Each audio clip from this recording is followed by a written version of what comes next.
trying to get as much as we can for them. They want the American product. The American military product is by far the best in the world, and that's what they want to get. They have lots of options, but that's what they want to get. So the factories are doubling up and tripling up where they make the Patriots and other really, you could say, defense and offensive weapons. The wages for blue-collar workers are now rising at the fastest rate in 60 years, which is so important to all of us around this table. The average American worker has already seen a $500 wage increase this year, and there's no inflation because there's been decreases, tremendous decreases, with thanks to Doug and Chris and some of the people, the great job they've done with energy. Thank you very much. And Chris, thank you very much.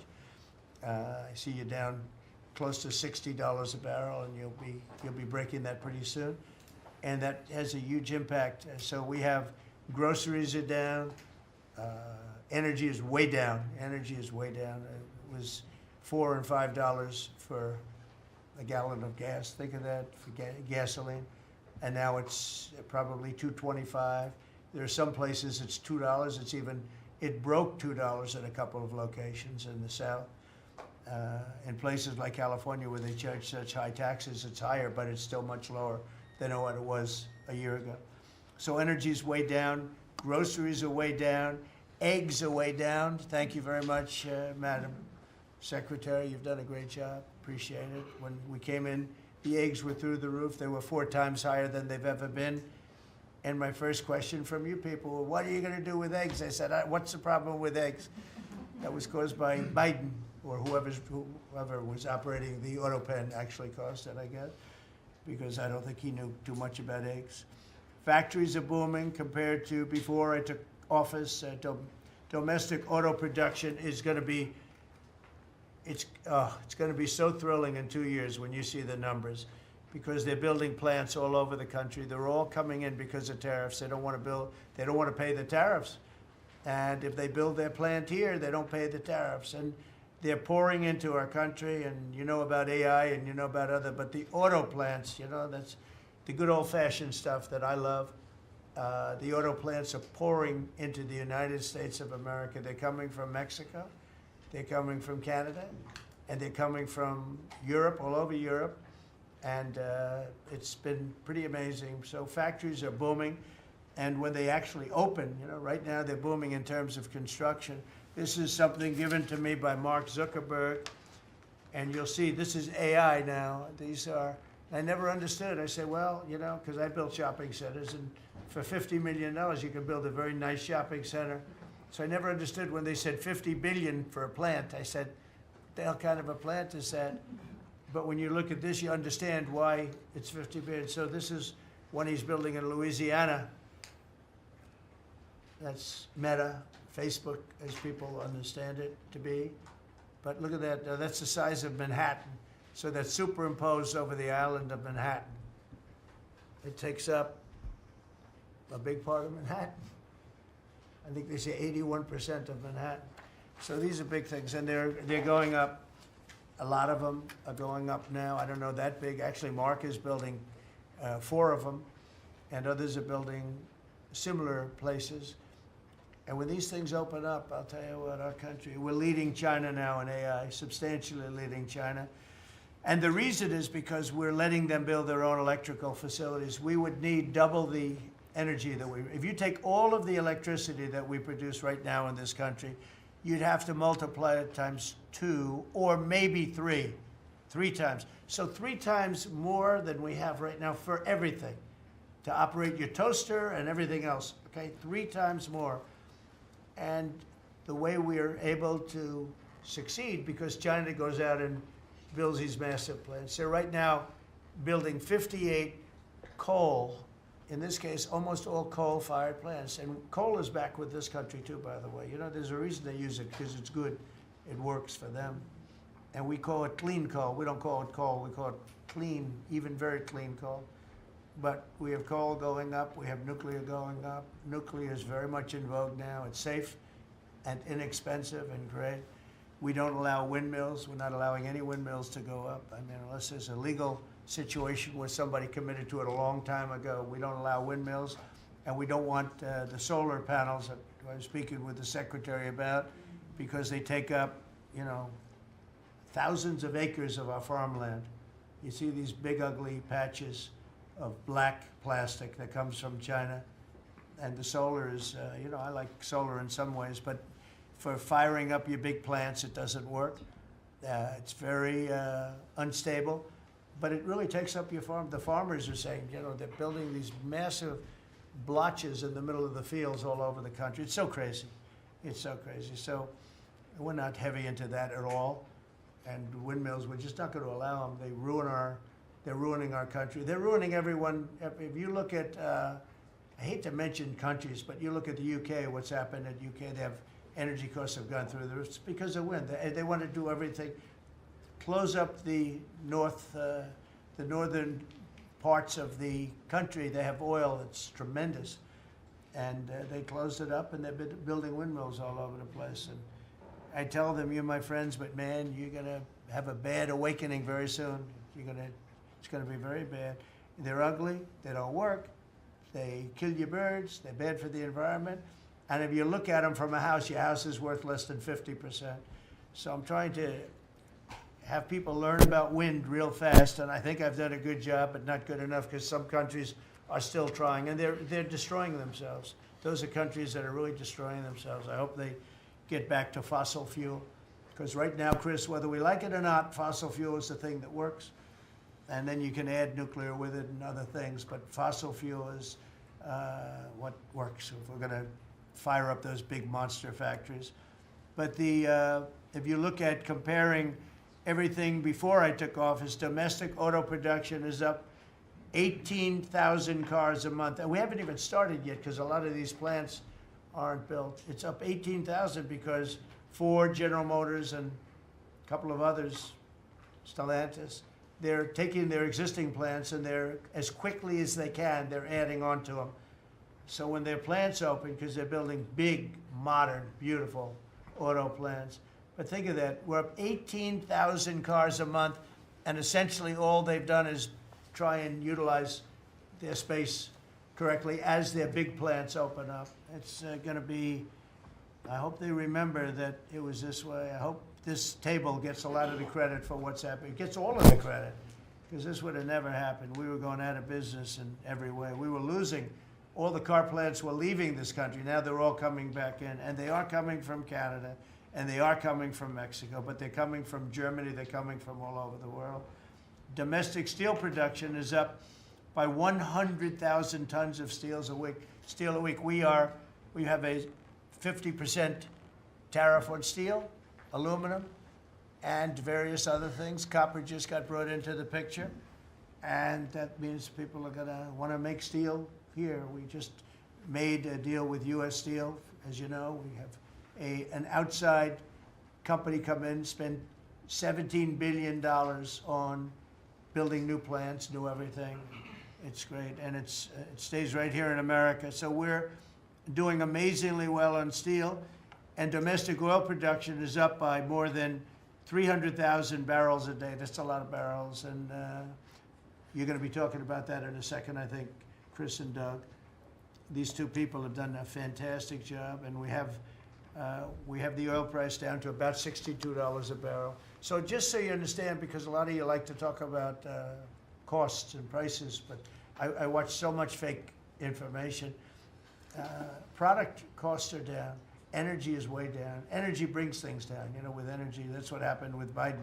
He stopped our program, and then he went back to it when he realized that it looked like you're going to be paying numbers that nobody's ever seen, like $7 a gallon. You're going to pay $7 a gallon. They were up to $7.5. So then he immediately went back to the Trump plan that they terminated, but it was too late for them. It was too late. They blew it. They had a great thing going. I gave them something great, and they blew it. Since the inauguration, we've created over 500,000 new private jobs, and if you notice, when the numbers come out, government jobs are going down and private jobs are coming up, and that's what really fuels the country. It's easy to hire people and pay them for doing something that maybe is not very productive, but government jobs are down, actually substantially down, and private jobs are way up. And these are the jobs that make money, create a better life. Meanwhile, we've reduced the number of federal bureaucrats by 84,000. So we got rid of 84,000, and I think the job numbers, you're going to see the new job numbers are going to be through the roof because of all of the different businesses that are moving into our country. And not just production businesses, autos and AI, but any business you can think of. In the world of furniture, as an example, North Carolina, I went there many times when I built a lot of hotels and things, and I'd go to North Carolina, I'd buy the greatest, they were the greatest, most talented people. And then China came along and took all of those jobs away. If they would have tariffed them, China wouldn't have taken any of the jobs. But we had presidents that, honestly, and I like some of them, but they didn't know what the hell they were doing from a business standpoint, from running the country. And North Carolina, the most talented woodworkers that you've ever seen. I'd be there and I'd watch them. I'd say, I'd like to have a rail in that chair. Maybe can you fancy it up a little bit? How about this, sir? And they'd hand me a thing. It was like they were artists. They were unbelievable. And that business was stolen from us by others, not only China, but by others. All of a sudden, you're ordering your furniture from China. It was not even close to being as good, but they couldn't compete with it. If we would have said costs 100% or 200% tariff, you wouldn't have lost one job. It's so sad. But we're going to rebuild North Carolina furniture and other places, South Carolina too, to a lesser extent. They make furniture. But furniture, we're going to put a very substantial tariff on. We've already announced it. It'll be done pretty quickly. And when that happens, everyone's going to start. I just tell you, North Carolina, go out and start getting the grandchildren and the children, start teaching them, because some of those incredible artists that I knew as young people, they're older people now, but they still have the talent and they have time left, but they're going to be teaching their sons and their daughters and their grandchildren, and it's going to be a beautiful thing to see. It's going to happen like magic. It's going to happen without question. It's not like, gee, I hope it happens. It's going to happen. The results of Ford that just announced it's going to create 4,000 new jobs, American jobs. Hyundai, 14,000 jobs. General Motors is moving production of the Chevy Blazer and Equinox from Mexico back to the United States where it belongs. Don't forget, we lost 55% of our auto production over the last 35 years. 55%. We were the auto capital of the world. Like there was nobody even think about challenging us. We lost 55% of it to Mexico, Canada, China, a lot to China, and other countries. And it's all coming back. We will be bigger. A couple of years, we'll be bigger than we ever were. We'll be more dominant. We'll be bigger. We make great product, too. We're starting to make really great product. We're going to be bigger than we ever were. We're going to be at the level that it was when we were the only one that really, we sold to the world. And we're going to be back selling to ourselves and other parts of the world. It's not going to be the same, but it's going to be equally as important as it was in the heyday 30 years ago. But we lost more than 50% of the automaking capacity. In fact, the unions, the auto unions, as you know, the top guy didn't know me, didn't like me, and now he likes me. He says, man, I can't believe what Trump has done. But the auto workers voted for me. They understood better than anybody else. The auto workers, the Teamsters voted for me. Teamsters are great. They all voted for me. No Republican has ever gotten the support of the Teamsters and the auto workers. And now the head of the auto workers, I mean, it's so amazing. I watch them on television there. They can't even believe what happened. And I told them all what was going to happen. We secured new market access for American agricultural exports all over the world. Our secretary is doing a great job. Thank you, Brooke. And we have negotiated historic trade deals with the United Kingdom, China, Indonesia, Vietnam, the Philippines, Japan, South Korea, who was here yesterday, and the European Union. Foreign nations are now paying hundreds of billions of dollars straight into our treasury, and numbers that nobody's ever seen before. As you know, we made trade deals with a lot of countries, and many of those countries, just to be able to sit at the table, are paying us hundreds of billions of dollars. We made a trade deal with the European Union. They were rough on us for a long time, and now we have a very good deal. We made that with them. Trillions of dollars is coming into our country. Trillions. Far beyond billions, trillions of dollars. Wouldn't you say, Scott? Yes, sir. And in a short period of time, they have to buy $750 billion worth of our energy product. Energy is great. We have more than anybody else, and we're using it. But the European Union is a done deal, and Japan is done. And, I heard there was a problem with South Korea, but we met yesterday, and they're done. We didn't do anything. We just kept the same deal. He honored the deal. They wanted to see if, well, I don't even want to say it, but they wanted to see if they could do something. But they honored the deal, which is nice.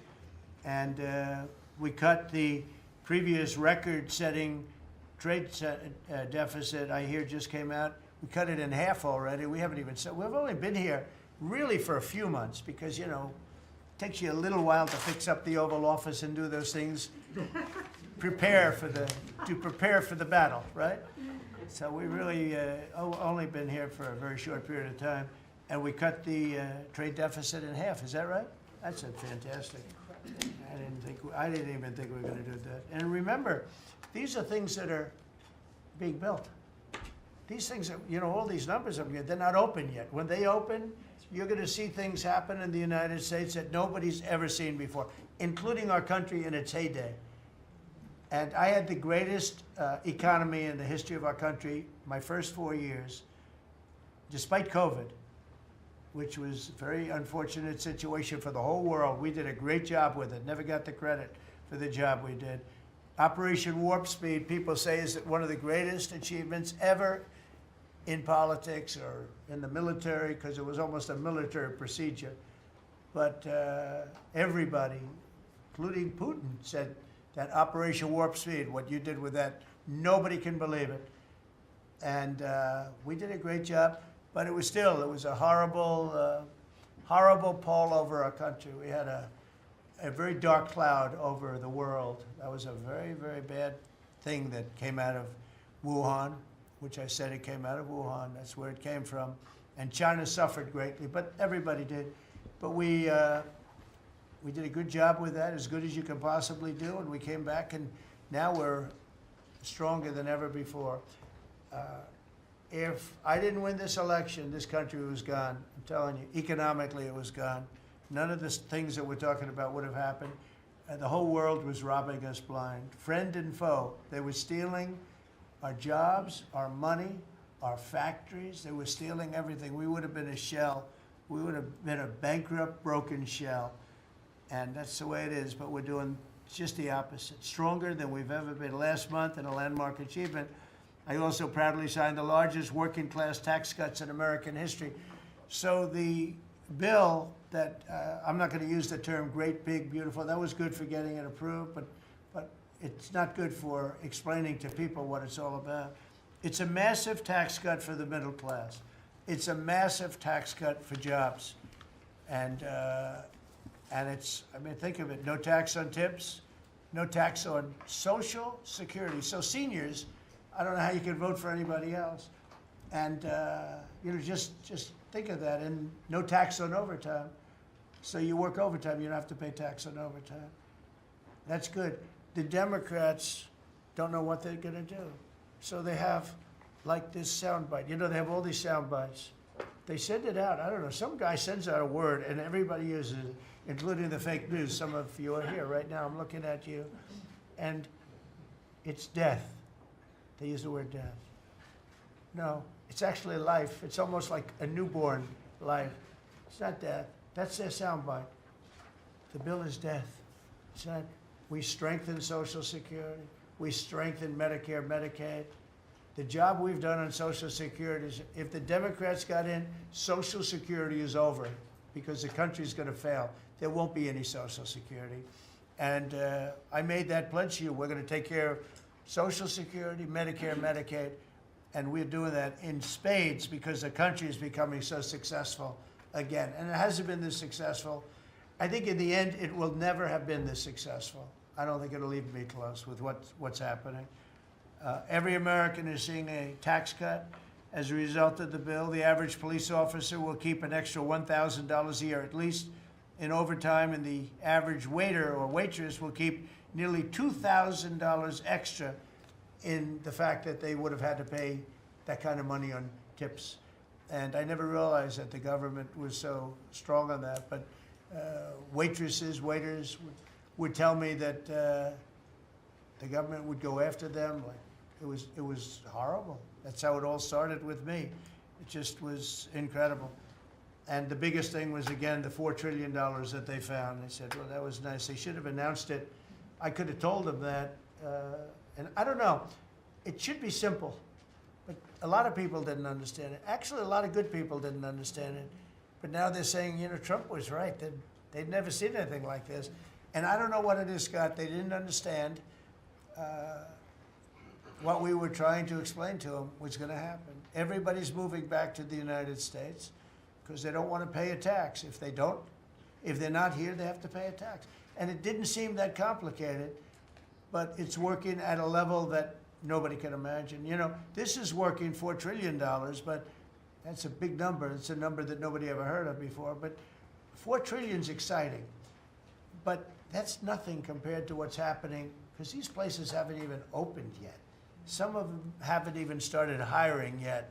They're under construction. So it's construction jobs, but it's not the big number, and the big numbers, when they open, they're going to be very successful. It's a revolution. We're also working on things to ensure that the awesome power of artificial intelligence is used to benefit all Americans, including American workers and also American children. In that spirit, our wonderful First Lady has just announced a presidential AI challenge. It's going to be a very good challenge, I can tell you. She's put her heart into it, which will inspire the next generation to stay on the cutting edge of this vital technology. This is the new internet, the new computer, the new television, the new everything, all put together in one. This is why when I show you a picture like that, I mean, I show you this. This is a factory superimposed over the island of Manhattan. And you have many of them being built right now all over the country, or soon to start. Some of them have started. This one has actually started. That's in the great state of Louisiana. But the First Lady is working very hard on this, and it's an important initiative. And Melania, when she puts her mind to it, nobody can do better. There's nobody. So every young person should go to AI.gov to learn more, AI.gov to learn more.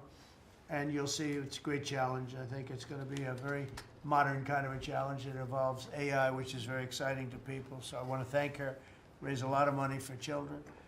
We're putting America first, and we're going to be putting the America worker first. And, you know, the Republican Party has picked up 4 million new people, 4 million. The Democrats have lost 2.5 million. Other than that, they're extremely happy. No, they're very depressed. They're very depressed.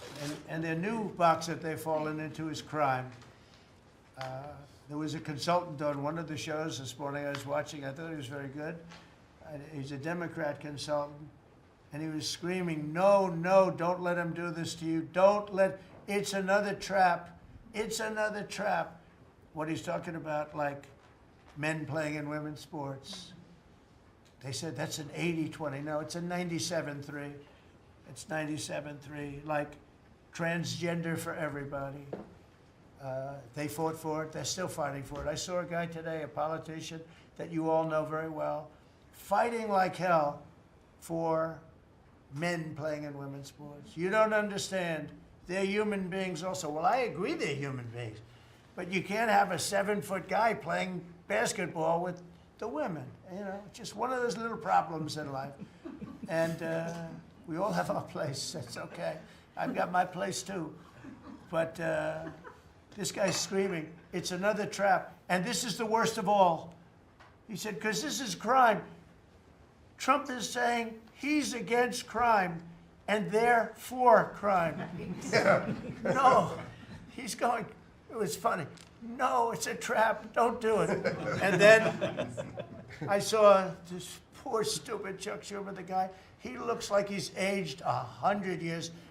And I don't like getting into looks. You know, looks don't mean anything, right? When you're in politics, looks don't matter. I look at Pam, I would never say she's beautiful because that'd be the end of my political career. Laurie. secretary. But I will tell you, this is the best of all, and they're going to fight me.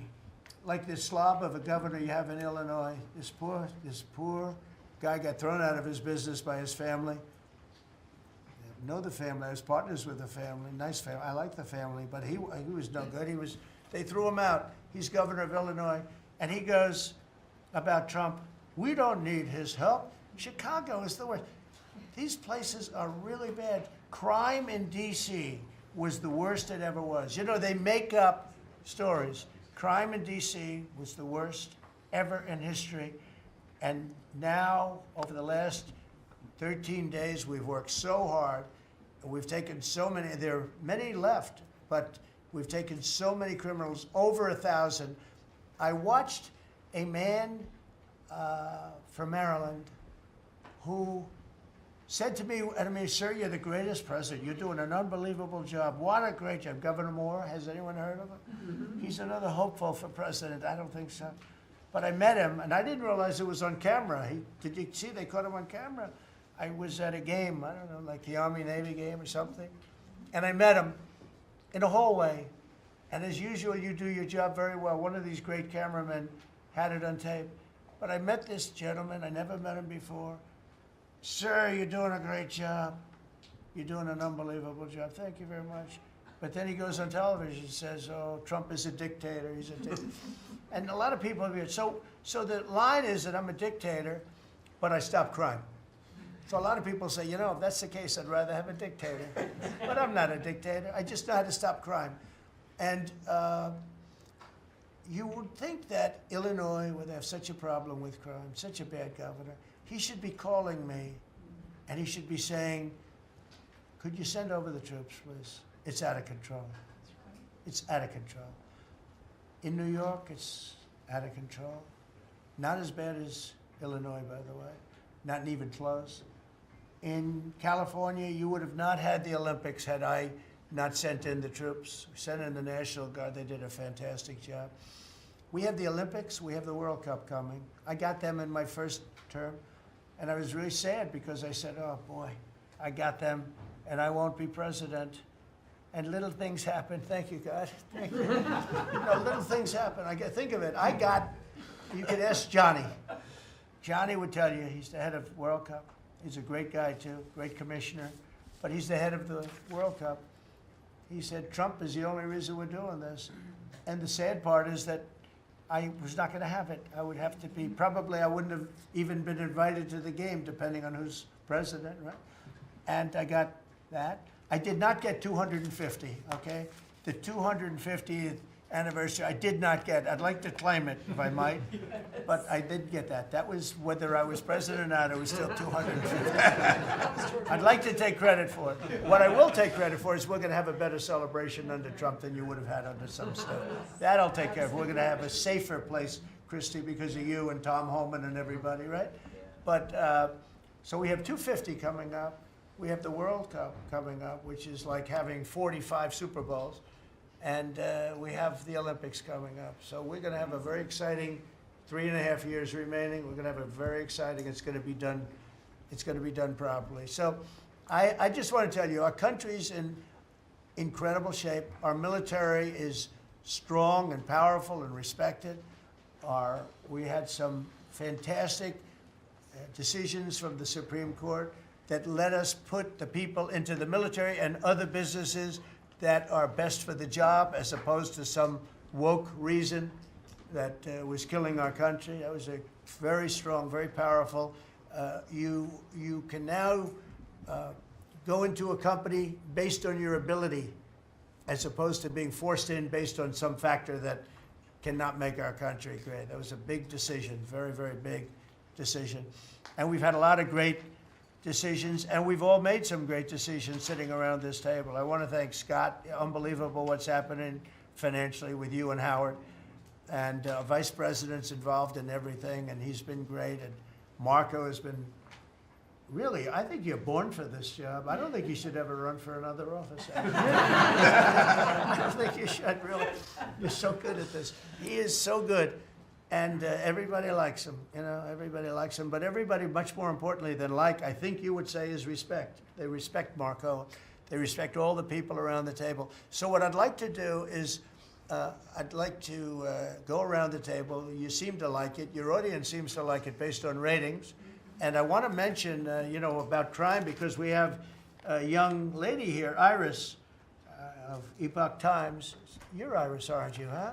And I heard you were very savagely mugged in the city, and I'm not going to let that happen under this administration. That was last year. And would you like to mention what happened? Of course. So first of all, thank you, Mr. President. You want to listen to this? For having me here to share my story to the room and to the broader public.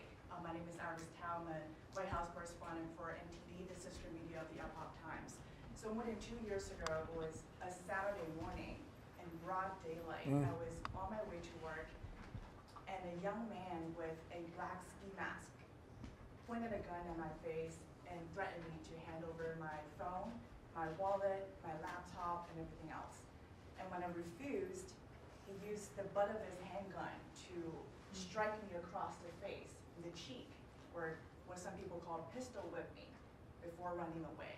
And that has deeply traumatized myself and my family. Ever since, I've never dared to walk in the street of DC at night, ever, and my family was extremely worried. So, Mr. President, thank you so much for what you're doing right now. Thank you, for being honest. Such incidents involve not just me, but also my family. If he had shot me, I could have died right there in the middle of nowhere without my families or my friends knowing at the age of back then, I think 23. Right. Just starting my career here in DC without even starting a family. But now I'm very blessed to have this opportunity. So you had a gun pointed at your head, and you probably figured that he's going to pull the trigger, because these are animals that don't know what the hell, they couldn't care less. The pulling the trigger to him is a very minor event, and I'm sure he's done it before. So how did you, and you did refuse to give it, which Correct. would probably, maybe somebody would say that was not the right decision, right? Right. But you refused, but I understand that. So, and then he hit you real hard. Yes. It's really amazing that you weren't shot, though, isn't it? I'm very blessed, and that's why having this opportunity to stand here to share my story today. One, I'm very grateful for God for allowing me to still survive to this day, but also to Mr. President. Thank you for now making DC safer. Thank you very much. For us, for our families, for my parents, on my behalf of my parents, and now my baby on the way. Thank you so much.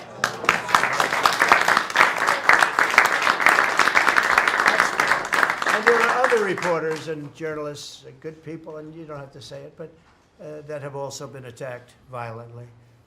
And not violently, too, but pretty badly. But, and I bet you see a big difference in the streets right now. And this is only 12 days, but people are telling me they're going out to dinner now. They haven't, I told the story of my friend, but I have a lot of friends that are going out to dinner all the time now in D.C., and they weren't doing it 12 days ago. They would never even think. One of my friends went out 5 times. It was 4 times the last time I told. Now it's 5 times. He said, I love going out to dinner, and restaurants are starting to open again. A lot of them closed because, you know, nobody wanted to go into a restaurant. Nobody wanted to get to a restaurant or even sit in the restaurant. But you see a big difference now, don't you? I do pass by Union Station every day on my way home, and I do feel a lot safer seeing the trucks right outside, seeing the National Guard troops members right outside. It does make me feel like I'm hopeful about DC again, and one day hopefully we can raise our family here. Thank you very much. That's nice. And those are tough troops, too. Those are not politically correct troops. We don't have politically correct anymore. We have tough guys, tough people, including some tough women. But we have tough people, and when you look at them, I'll tell you, they showed one scene where a bunch of Deregulatory guys or whatever, maybe MS-13, maybe MSDNC, okay? Because to me, they're worse. I think they're worse. MSNBC maybe is worse than Deregulatory. Real scum, real dishonest people. But anyway, but they went into this gang. I think it was Deregulatory, Venezuela, and they weren't nice to this group of people. The gang was calling them sir. Yes, sir. Yes, sir. Get out of here. Get the hell out of here. You're no good. Get out of here. And Yes, sir. Yes, sir. Yes. These are people that beat up people all day long. And they're calling these soldiers, that's what they are. They're real soldiers. There's no games. I said, you don't have to be politically correct. And you know the way they used to spit in the face of the soldiers, with the soldiers standing like this? And you'd have some guy or some woman sometimes screaming at them from 1 inch away. They're standing there and they're told you cannot do anything. And they start spitting, actually spitting in their face.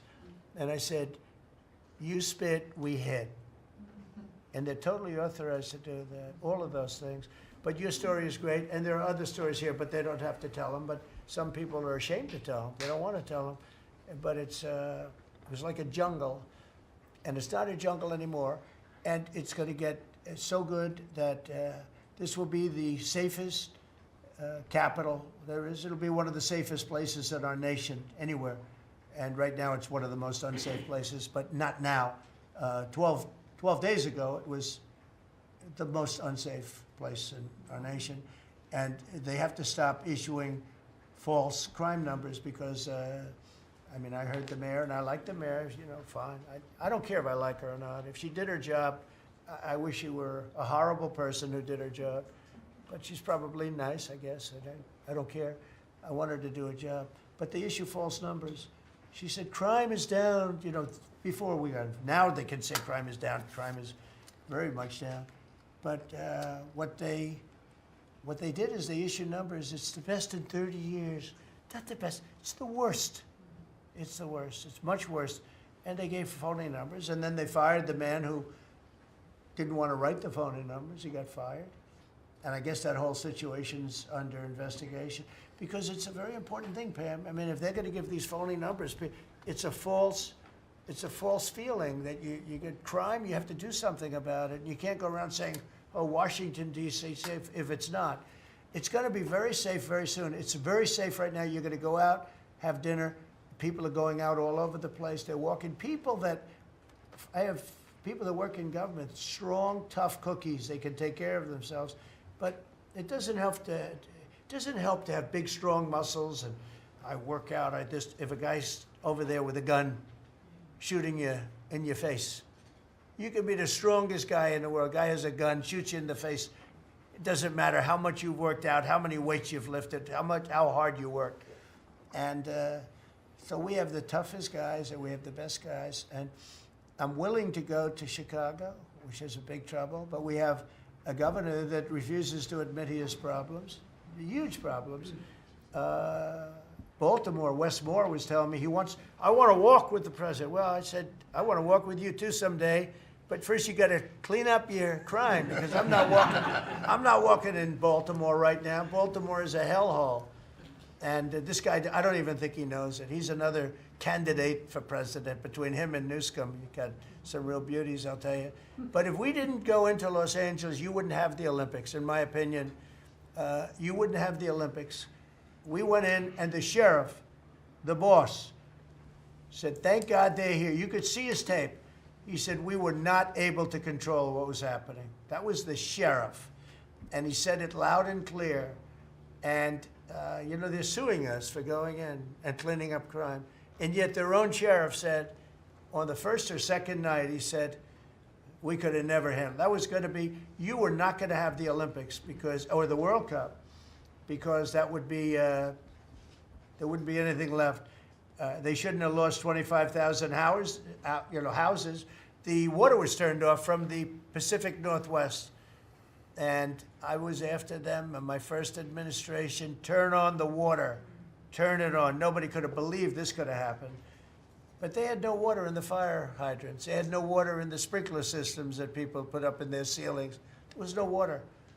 And yet we have tremendous amounts of water. They send it all into the Pacific Ocean, trying to protect a certain little fish. It's not doing well because it doesn't do well without water either. And it shouldn't be protected because it shouldn't be a protected species. But I think that's actually just an excuse. I actually think these people are sick. There's something wrong. So we send hundreds of millions of gallons of water a day into the Pacific Ocean. They turn a valve, and the valve heads out, and we turn the valve back. I actually had to do it using force. We turned the valve back, and now they have water, but not as much as they should have, because they should, and I'm telling Gavin Newsom by this conversation right now, turn the rest of the water on. Turn it on. So things are done that are so sad in this country. Lack of common sense. I like to say the Republican Party is the party with common sense. We're smart, we're sharp, we're this, that. They're smart, but they're radical left people.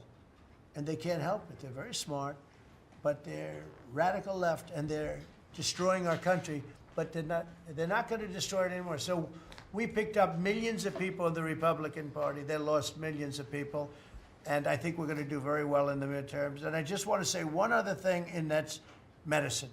The cost of medicine all over the world is much cheaper than the United States, because for years the world pushed us around, including our friends.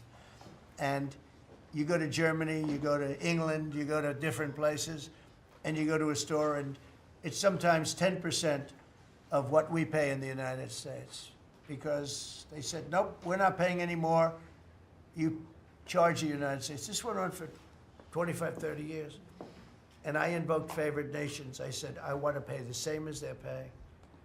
And Bobby Kennedy is doing a good job, and Dr. Oz is doing a good job. And I asked them, I mean, other than the basics that they're doing on autism and other things, which we got to solve that problem because it's crazy what's happening, it's out of hand. But this is the most important thing that can be done, is favored nations, Bobby. And we're not talking about a 25% cut or 50. We're talking about a 1,500% cut, because people go to Europe to buy drugs, and they come back with drugs, prescription drugs, normal, not, I don't mean the bad drugs, I mean prescription drugs, because you can buy them for 10%, 15%, 20% of what. So they're going to go up in price. And I told the countries, and I get along good with all of them. I mean, you could ask I get along good with all of them. But I said, you know, I told them, I said, you're going to go up a little bit, because it's the world. It's the world. So more people in the world than we have. We're going to go down a lot, and they're going to go up a little. And it's called equalization. We're going to have equalization. So we pay the same price as the lowest drug sold anywhere in the world. And I think, Bobby, that's going to happen pretty soon. The companies are ready for it. They had to go for years. I was with a very great gentleman from Eli Lilly. I think he's an incredible executive. I mean, I'll mention the company, and I'll mention him, because we had this argument my first term, and then we had it in my second term. In my second term, I wouldn't stop until I won the point. And he threw up his hands. He says, you're right, I can no longer defend it. I can no longer defend that a pill that's made by Johnson & Johnson in a factory, in the same factory in the United States versus a place in Europe or other places, including Canada, by the way, you could buy it for 10% or 15% or 20%, the cost of what we're paying. Where we'd pay 5, 6, 7 times more money. He said, it's the hardest part of my job, defending that. I'm not going to do it anymore. I'm saying that we have to get down to business. And that's a great company. He's done a great job, and I appreciated it. And it really broke the ice, because they were saying, well, we have to do research and development. Well, you have to do it for Germany and all these other countries too. Well, they think the United States should bear it. I mean, I heard this stuff, and I finally said, it's over. Now, you have to have somebody that can get these countries to do it. I told them, if you don't do it, we're going to charge you a 25% tariff on everything you send into our country. That's much more money than what we're talking about. Then we have to get the drug companies to do it, and they'll do it because we have tremendous power over the drug companies too. So we're going to get it done. I just hope we get it done fast, Bobby, because this thing should go fast. But we're going to get, the cost of medicine is going to be 1,000%. Think of that. Not 2%. And I'll just tell this last story. When I was in my first term, in my last year, I was so proud of myself, because drug prices went down for the first time in 28 years under my administration. You know how much it went down? 1/4%.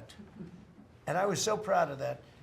And I held a news conference, I think you'll be able to find it, congratulating myself and my administration, because for the first time in 28 years, drug prices went down. 1/4%. That little tiny, but it still went down. And I thought it was great. And then I realized, it's a very complicated business and formula. You got to be very smart. I said, we're really getting ripped off by the whole world. The whole world is ripping us off. And what happened is I got on this kick, and I got the drug companies to agree, and I got countries to agree. And they're not agreeing because they think I'm a nice person. They're agreeing because I will put charges and costs and tariffs onto them that will be many times more than what they're going to be paying. So the companies are there and the countries are there, and we got to get it done, Bobby. We got to get it done, and we're going to have the biggest price of it. Now, that's going to lower Social Security, Medicare. This is going to lower everything because drugs go for everything. It's going to have the biggest impact, I think, of anything that can possibly be done. But your costs are going to be going down for medicine, for prescription drugs, will be going down at levels that nobody ever thought possible. And that's going to happen in a matter of a very short period of time. And we're all set with the countries, and we're all set with the companies. That's all you need, the two. And the middleman gets cut out. Under this scenario, the middleman doesn't exist anymore. That was the other thing. They always blamed the middleman. I said, who are the middlemen? Nobody knew who the middleman was. That's right. They had the most complex formula. It was genius, but they didn't get away with it. So I'm counting on Bobby. Do you want to start, Bobby? Maybe we'll start with you. You can start with that and then go on to what we're talking about. We are deep into MFN negotiations, most favored nation status negotiations with 14 companies. Howard Lutnick is a breath of fresh air, and I think he's going to help us get across the finish line with the leverage that we have from tariffs. They're smart. Don't let them get away with it, Howard. Well, the combination of Bobby's MFN and the 232 pharmaceuticals, which we launched together, Right. when you put those two together, it really gives Bobby the tools to go execute your plan. So I'm supporting Bobby as he executes his plan. Good. Right? Yes. And this cabinet meeting is supposed to be about working Americans and bringing jobs back to this country, and particularly rural America. And I want to mention the big, beautiful bill. Right now, we spend 7% of Medicaid dollars on rural hospitals. So they're getting the short end of the stick. It's about $19 billion a year.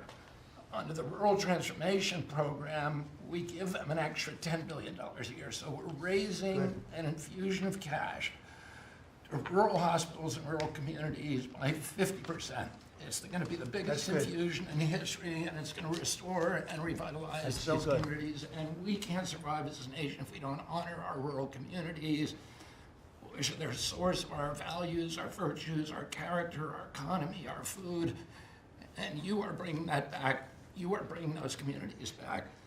I wanted to talk, because you mentioned the wind farms, we now have an interdepartmental coalition, a team, which is Doug Burgum and Howard Lutnick and Chris Wright and Pete Hegseth. We're all working on this issue. And Lee. We're all working together on this issue. We're meeting together. There are right now 11 wind farms planned that were launched during the Biden administration. Between Maine and Virginia, it's 1,130 towers. These towers are twice the size of the Washington Monument. The blades on them They're are massive. It's so crazy. the Go ahead. blades are 350 feet long, one blade. One of these blades blew up on Nantucket last summer, and the water was filled with shards of glass, of sharp glass, so it's dangerous to swim. They had to close the beaches, but they have indemnified themselves so the local communities can't sue them.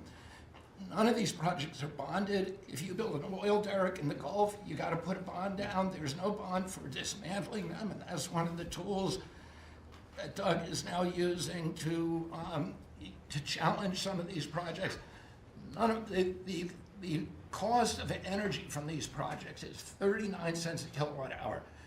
The average cost in this country is 17 cents per kilowatt hour. And natural gas is 3 cents. Right. So it is the most expensive energy. I've been representing commercial fishermen for 40 years. They are so excited about what you're doing, Mr. President, because their fisheries are being wiped out. As soon as they begin construction, the groundfish fisheries just disappear. The fish leave the area. They've killed 160 whales in the last 2 years. So they're wiping out the whale population, the Atlantic whale population, the big whales, the minkies, the gray whale, or the humpback whales, the right whales. And you are going to save the whales on the East Coast because of this. You're going to save these economies that are based upon commercial fishing. I'll say one other thing about fishing. We are now, the South Asian nations are now dumping shrimp on our country. The shrimp is heavily contaminated. We just stopped a shipment that was contaminated with cesium-157, which is radioactive. They're farming these shrimps, and they use bactericides and antibiotics and all kinds of chemicals, and the shrimp are so contaminated that the European nations won't take them, so they're dumping them all here, and they're putting out of business. We have the most sustainable, highly regulated fishery in the world. What our fishermen do is a good thing. And all the trawlers in the Gulf and Alaska are being shut down because we're getting shrimp dumped here. So we have now increased FDA inspections of shrimp to make sure that Americans are not buying and eating contaminated shrimp and putting our shrimpers out of business. I talked just very briefly, we have an historic agreement on pre-authorization.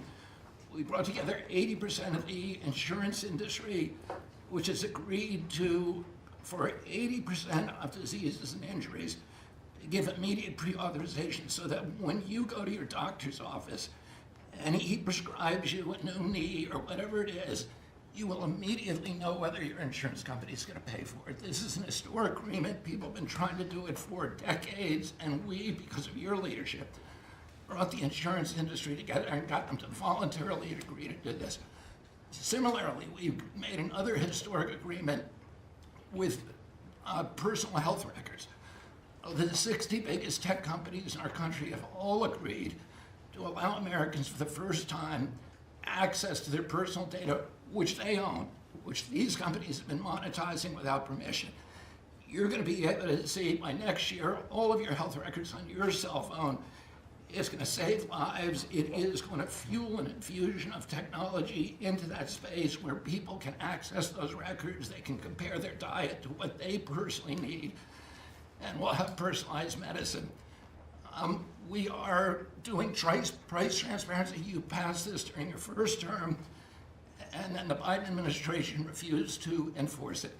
We've now brought at HHS, under your leadership and my leadership, more enforcement actions than during the entire 4 years of the Biden administration. Right. So we're going to have that kind of price transparency. I'm working with Linda on forcing medical schools.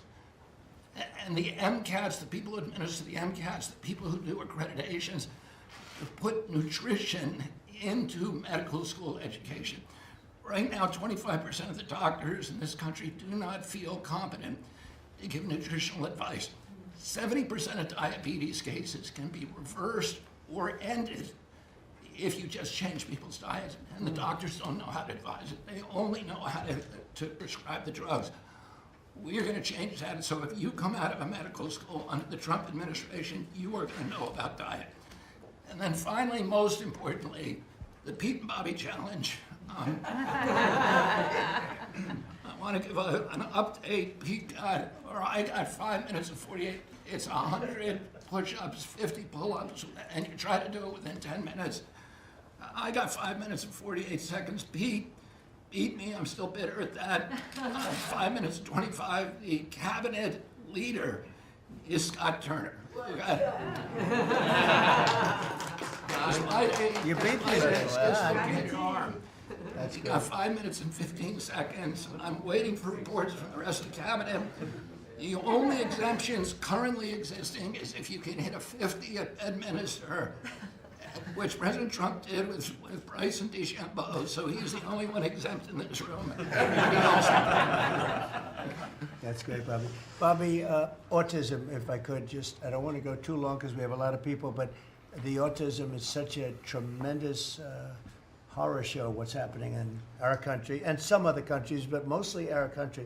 How are you doing on that? We are doing very well. We will have announcements as promised in September. We're finding interventions, certain interventions now that are clearly, almost certainly causing autism. And we're going to be able to address those in September. It's such a big day. I'm looking forward to that day because there's something wrong when you see the kind of numbers that you have today versus 20 years ago. And those numbers, what are those numbers, Bob?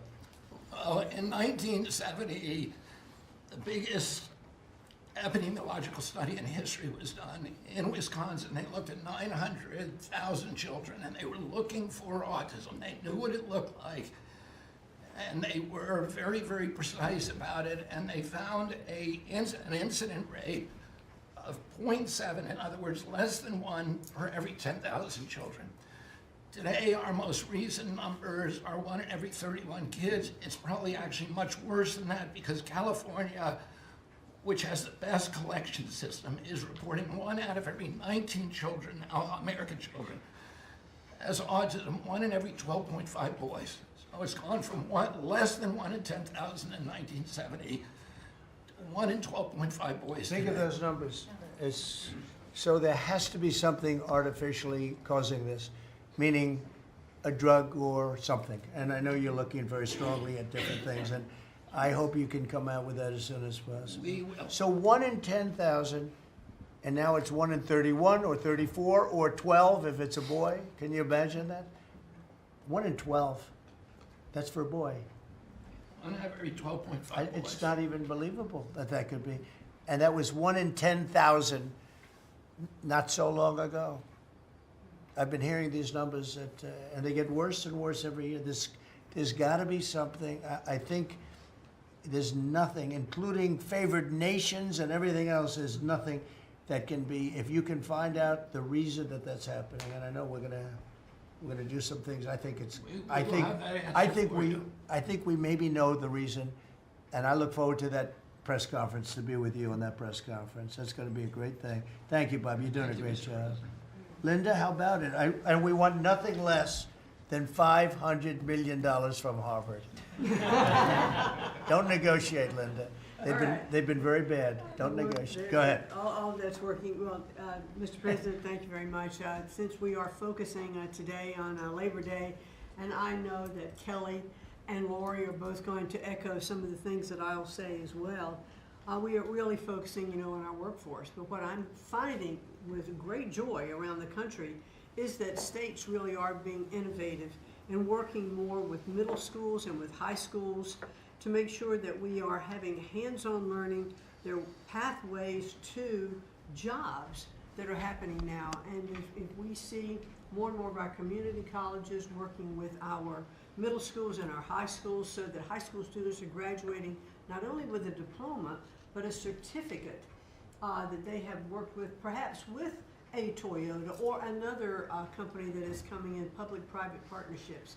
And they're learning on the job so that when they graduate from high school, they're ready to go into the workforce, because we know with all of these wonderful jobs that are coming back into the country, through AI, through just our normal jobs, we need electricians, HVAC operators, etc. If we don't have this training, we're not going to have the workforce we need for all these wonderful jobs. So governors are really excited about this prospect. I've been now to several states and visited community colleges and tech schools with governors, and they're just all on board for getting this done. I think it's one of the best things that we're hearing relative to the job market. So we're just kind of focusing on that for today. So we're bringing education back to the states, to put it in a more simple fashion. We're going to let the states educate our children again. And, we're rated out of 40 countries, we're 38, 39, or 40. So obviously, it's not working what they've been doing for the last 30, 40 years. And if you go back, the best are like Norway, Denmark, Sweden, some of the other, Finland, they're very highly rated. If you go back to just take a look at anything you want to do. You just look at us in the past. If we gave Iowa or gave Indiana or gave, and I don't say every one of them, you know, a guy like Gavin Newsom's not going to do well. Certain states won't do well. But even California, you cut it up into sections. You have Riverside, you have this, you have that. You cut it into 5 sections. And, you know, if you had a good governor, you'd be able to do well. But certain states will be able to compete with Denmark, Norway, Sweden, and everyone. It'll be just as good. So I figure you have close to 40 of those states. Mm-hmm. And then you'll have 10, you'll have 5 that won't be very good. You have 5 disasters, and we'll have to work on those disasters. But for the most part, we will have education that will go zooming up in those charts, just like we have in everything else we've done. And I think it's one of the most important things we're doing at this table. So bringing education back to the states where you have the parents running it, where you have the school boards, they're local. We have people running from Washington that have never even been to the state that they're in charge of. They've never even been there, and I don't think they care about it. So we want to close up the Washington buildings, sell the buildings off, let somebody else get rich with the real estate, because it'll be a crime-free city. By the way, speaking of that, anybody murders something in the Capitol, capital punishment, capital punishment. If somebody kills somebody in the Capitol, Washington, D.C., we're going to be seeking the death penalty. And that's a very strong preventative.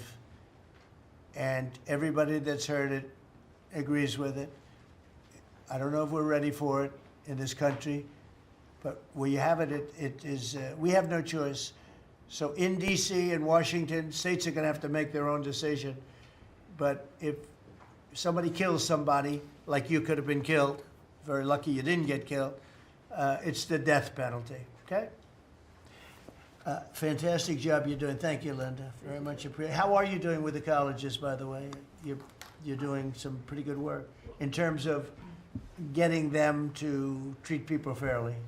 Well, interestingly enough, since we've been negotiating with some of the Ivy League schools, I have presidents of universities calling every single week. They want to sit down and talk to us about all of the steps that they are taking, because they would like to not come under the same investigative program, and so it is having its desired effect. That's great. So if you fire a shot across the bow, and the big guys, people kind of step in line and know you mean business, and we have teeth in these agreements, and I'm proud of the work that we're doing there. Well, they misbehaved, and some of these schools are getting billions and billions of dollars, and they misbehave. So that's it. And so one way or the other, we're going to win that whole thing. It's going to straighten them out. Okay? Thank you. Great job. Lee, please. Mr. President, the Trump EPA has a special Labor Day message to America's workforce, especially our auto workers, our coal miners, our steam fitters, our pipe fitters, and the list goes on. See what a difference a year makes. A year ago, the way that the Environmental Protection Agency was operating, the choice was made to protect the environment. We would have to strangulate the economy. That's the way that the EPA operated for years. There was a binary choice. We had to choose one or the other. The Trump EPA completely rejects that. See, we choose to protect the environment and grow the economy. And a very special shout out to Russ Vogt and his team at the Office of Management and Budget. We give him a lot of work. He's happy to do it. Dozens of different deregulatory actions. We just announced a proposed rescission of the 2009 Obama EPA endangerment finding, all of the light, medium, and heavy-duty vehicle regulations that followed. It is the single largest deregulatory action in the history of the United States government. And when you add up the dozens of different actions that we have announced and that we're working through, in one agency in 1 year, we'll do more deregulation than entire federal governments have done across all agencies, across entire presidencies. And what we are accomplishing would not be possible if not for the support of the rest of this team you've assembled around this table. The well-oiled, well-wired machine at the White House, led by Susie Wiles, and the DCOSP, the policy shop led by Stephen Miller, they have been amazing to work with. I was just in Iowa with Administrator Loeffler, who made an announcement with Secretary Rollins to reverse the deratement on diesel exhaust fluid systems. Mr. President, you said you wanted water flowing faster. Working with the Secretary of Energy, we've done our part to do that, to get gas cans flowing faster, to stop that annoying start-stop feature in vehicles. See, people out there might say, well, why are you focused on all of these little things? If it's little to you, it doesn't mean that it's not a very big deal for millions of other Americans. The charge was clear when you called me in November and you asked me to do this job. Clean air, land, and water for all Americans. Unleash energy dominance. Advance cooperative federalism, permitting reform, make America the AI capital of the world, bring back American auto jobs. What we are accomplishing now, again, wouldn't be possible if not for your leadership. I'm grateful to the American people for electing you and our amazing Vice President.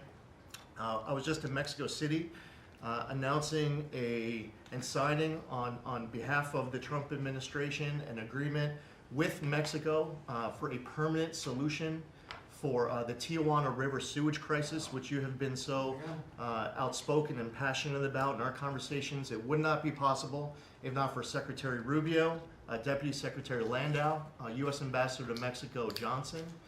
The team at the State Department has been incredible. The work with the NEDC on permitting, to be able to get new pipelines built, to get new factories started. The list, it's amazing. You know, somebody out there might not realize the relationship between the Environmental Protection Agency and the Department of Defense. The amount of work with Secretary Hegseth and the Army Corps, from responding to the LA wildfires, to getting more water flowing in California, which is also something that Secretary Burgum is involved with, to helping the farmers, the ranchers and landowners to revise the waters of the United States definition so they don't have to go hire an attorney or a consultant to tell them whether or not a water on their property is subject to federal regulation. Thank you for putting this entire team together. It's an honor to be at the Trump EPA, where we choose to both protect the environment and grow the economy. It's a very happy Labor Day for America's workforce. And Lee, in Los Angeles, if you could, because of the fires, Lee was there, and as you know, we have very strict federal rules having to do with the rebuilding of those houses. And Lee was able to get the approvals done for everybody immediately. It was so fast, nobody could believe it. And the mayor and the governor still haven't gotten their approvals. And they're gonna have riots out there for that reason. These are great homeowners. They wanna build their house, they can't get approved because you have the mayor, Bass, who has no idea what she's doing. And you have a governor who is just such a bad governor. And the people are unable to build their house. The toughest permit to get was the federal permit by far. And yet he got them all in a short period of time after the fire. How long did it take? Well, Mr. President, you came in, signed an executive order, and told the EPA that we had less than 30 days to complete our hazardous material removal, which the initial response, once all of our heart rates went down a bit, was just to figure out how to get it done. We got it done in just less than 30 days. The Army Corps of Engineers then comes in for the debris removal. The federal government, in clearing over 13,000 properties that were destroyed because of these wildfires. We've got to the point today where property owners all across Los Angeles, they're grateful to the Trump administration. They're happy that we did our part, but they are desperate to rebuild. And there is not a single green light approval that they are waiting for from the Environmental Protection Agency. The EPA and the Army Corps of Engineers proudly have done our work. It's important for those local officials to let these property owners build on their land. It's their property. It doesn't belong to the mayor of Los Angeles. And they need to represent their people better. They're ready to build. When will they have their permits from Los Angeles? Well, here's the problem, Mr. President, is that they have been ready since the moment we were done with the federal part. I mean, well, I was visiting a week after. Actually, I thought my first trip was going to be to Los Angeles. However, the moment I got confirmed, The vice president said, "You're going to East Palestine right away." So that actually ended up being the first visit because the vice president's so passionate about that from the great state of Ohio. Then we went to Los Angeles from there. We're talking about the beginning of February, where we were meeting with property owners already. They were already all set up. They had the contractors. It was the beginning of February, and they were waiting for green lights from Los Angeles to be able to go onto their property and start rebuilding. Some of the same people who were waiting for a green light ready with the contractors at the beginning of February are still waiting now in the middle of August. Let these Californians rebuild. And they're talking about also taking away some of the properties and building low-income housing on those properties. They're gonna have problems like they've never had before. These people don't know what they're doing. So we have all our everything the federal government has to do was done long ago. They should have been, I went to a town hall with Lee, but we were there and the mayor was saying it would take 2 years, maybe 3 years to get this approved. I said, no, not 2 years, 2 days. They should have it in 2 days. And I toured the site and I met 100 homeowners, all standing in front of this site a couple of days after the fire, and they were ready to go right then. They wanted to just build right then. And the city won't let them do it. Los Angeles, I don't think it's that they won't. I think they're incompetent, okay, to be honest with you. I think they just don't know how to go about it. It is so badly run by Newscomb and by Mayor Bass. Mayor Bass, she was in Africa during the fire. She knew the fire was starting to rage, and she decided to take a trip to Africa. These people are they're just bad. You know, you talk about make America great again. They could never make America great again, but we are doing that. Congratulations, you found some interesting things, Tulsi. Sir. She's becoming a bigger and bigger star every day. She found a lot of good things. Go ahead. Thank you, sir. As we approach Labor Day weekend here, this is just such a great opportunity really to recognize your leadership as a true champion for working people. And I know we'll hear, as we go around the table here, how your focus singularly on putting the well-being and interests of the American people first is that common thread that we're seeing in your policies being implemented across your administration. For ODNI, number one, our focus is and must always be making sure that our intelligence community is focused on our mission, keeping the American people safe, secure, and free. We're doing great work on this front. I'll point out our National Counterterrorism Center, led by Director Joe Kent, are working across different agencies with Homeland Security, DEA, FBI, and others to catch terrorists, both those who are trying to come into our country, those who may already be in our country. They are finding the worst of the cartel bosses and making sure that they're not able to continue to wreak havoc and terror in our communities. Secondly, Mr. President, you have charged me with the mission of finding the truth and telling the truth to the American people. And we've exposed some of the worst examples of the weaponization of intelligence in the last several weeks. I will continue down that mission and that path wherever it leads.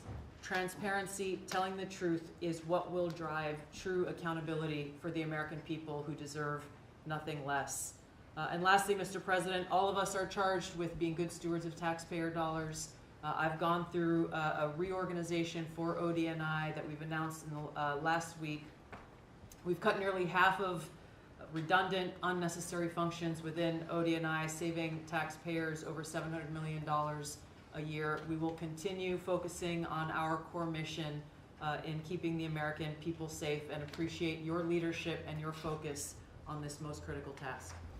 And you've also found many bags of information. I think they call them burn bags. They're supposed to be burned and they didn't get burned, having to do with how corrupt the 2020 election was. And when will that all come out? Mr. President, I will be the first to brief you once we have that information collected. But you're right, we are finding documents literally tucked away in the back of safes in random offices, in these bags and in other areas, which again speaks to the intent of those who are trying to hide the truth from the American people and trying to cover up the politicization that was led by people like John Brennan and James Clapper and others that have caused really immeasurable harm to the American people and to our country. Great job. Thank you. We look forward to hearing it. The public looks forward. Thank you very much. Administrator? Thank you, Mr. President. Well, everyone knows there's no stronger advocate for hardworking American families than you, sir. Thank you for the largest tax cut in American history for working families. The average family of four is going to save about $10,000 take-home pay more a year.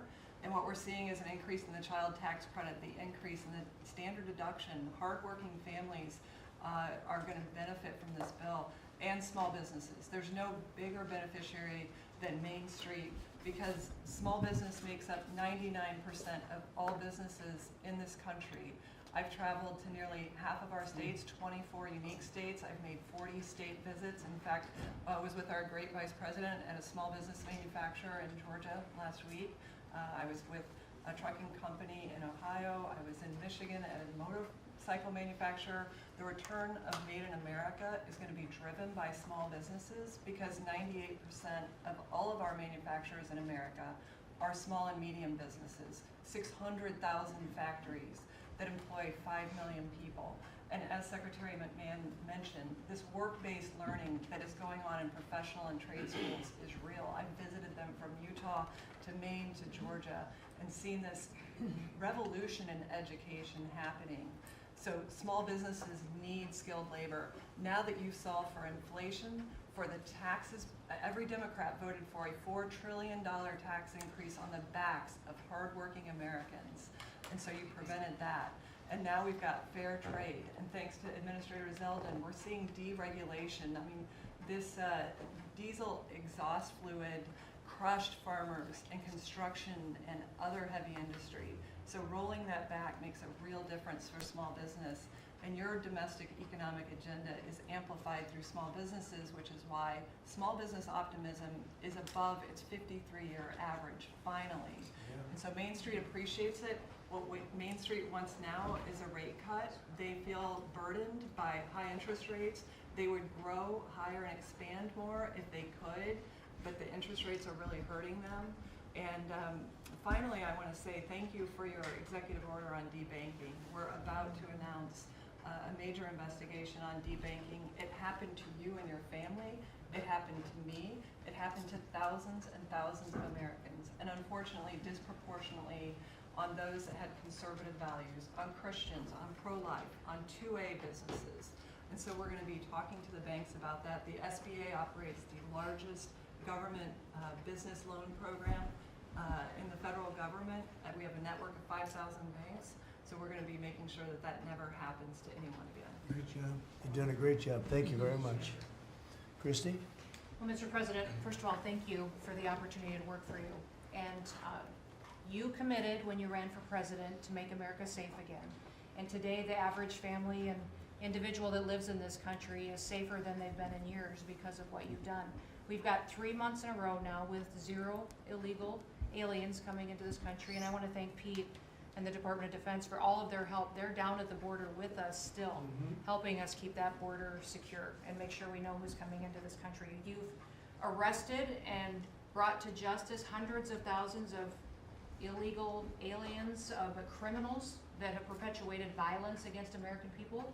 Sir, you've had 1.6 million people voluntarily go home to their home countries that were here in this country illegally. Because of your strong message and you enforcing the law, they decided to go home on their own so that they could come back the right way someday and be American citizens. But what I think is one of the most remarkable statistics is that under Joe Biden's administration, 88% of new jobs went to foreign-born individuals. Under your administration, 2.5 Americans have jobs today that they didn't under the previous administration. And they have those jobs because you created opportunities. You made this country safe. You opened up the economy. You enforced the law. Now people can get up and provide for their families and go to work every day and be confident in that. And the last thing I would say is that it's incredibly important to know that every one of those illegal aliens that has gone home, they were costing us about $8,700 to $9,000 a piece in what they were taking out of our social programs, out of Social Security. You've saved this country billions of dollars, about $15 billion, just in what those illegal aliens were costing us in social programs. I've cut over 450 different contracts at the Department of Homeland Security. We're getting rid of corrupt ones that were not efficient for taxpayers, weren't focused on our mission of keeping us safe. And we've also renegotiated and brought in our biggest vendors that said you have to do better. And we've saved the taxpayers over $13 billion doing that as well. So we're continuing to be accountable to taxpayer dollars, but sort of focused on doing the mission of what you've committed, and that's to keep us safe and to make sure we put Americans first. Well, great job, and great job on the border. We had millions and millions of people coming in. To think 3 months in a row, 0. Incredible. That's some job. Thank Tom and everybody. And Pete, good job. Not surprised. Thank you very much. Chris, please. Chris. Sorry about that, Mr. President.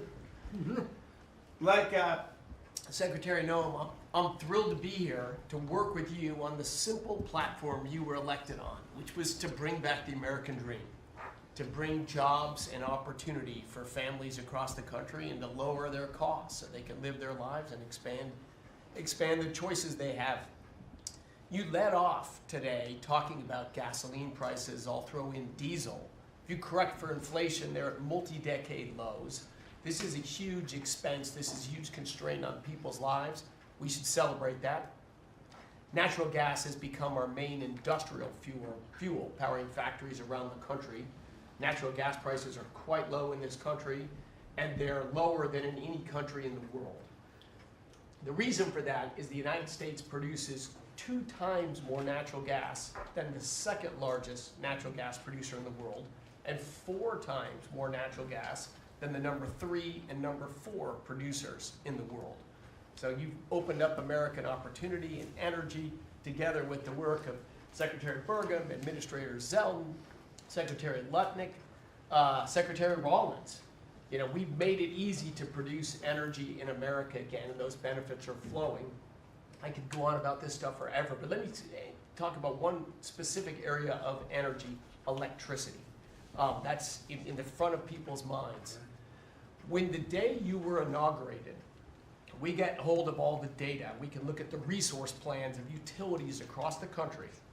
What you inherited when you arrived was a plan over the next 5 years to close 100 gigawatts of reliable electric generation. So that's 100 large power plants. Now that was offset with a plan to build 22 gigawatts of reliable electricity generation. Their plan was to close more than 4 times as much electricity generating capacity as they were going to build in that 5-year period. How do we lead the world in artificial intelligence if we're shrinking our supply of reliable electricity? How do we reshore steel and aluminum and automobiles and semiconductors and all those jobs Americans want back in our country when we're degrading and shrinking our energy system? We were going to hand that leadership to China in artificial intelligence, not just to our economic loss, but to our huge national security loss. Your team around this table, and almost everyone around this table is involved in it, is just to completely pivot dramatically. We're stopping the closure of all these plants way before their retirement date. Some plants get to their end of life. That's a small percent of the planned closures. Most of those were just political nonsense at the cost to American taxpayers. So we have rapid new construction of power plants under in the United States. We're doing everything we can with suppliers who build the equipment for these power plants. They've got to build their factories bigger to build power plants in America. People thought those days were past. We weren't going to build big things in America anymore. We're just going to keep sending it over to Asia and overseas and just buy other people's stuff. Totally nuts economically, totally nuts for national security, and of course crushing for working Americans, particularly Americans that work with their hands.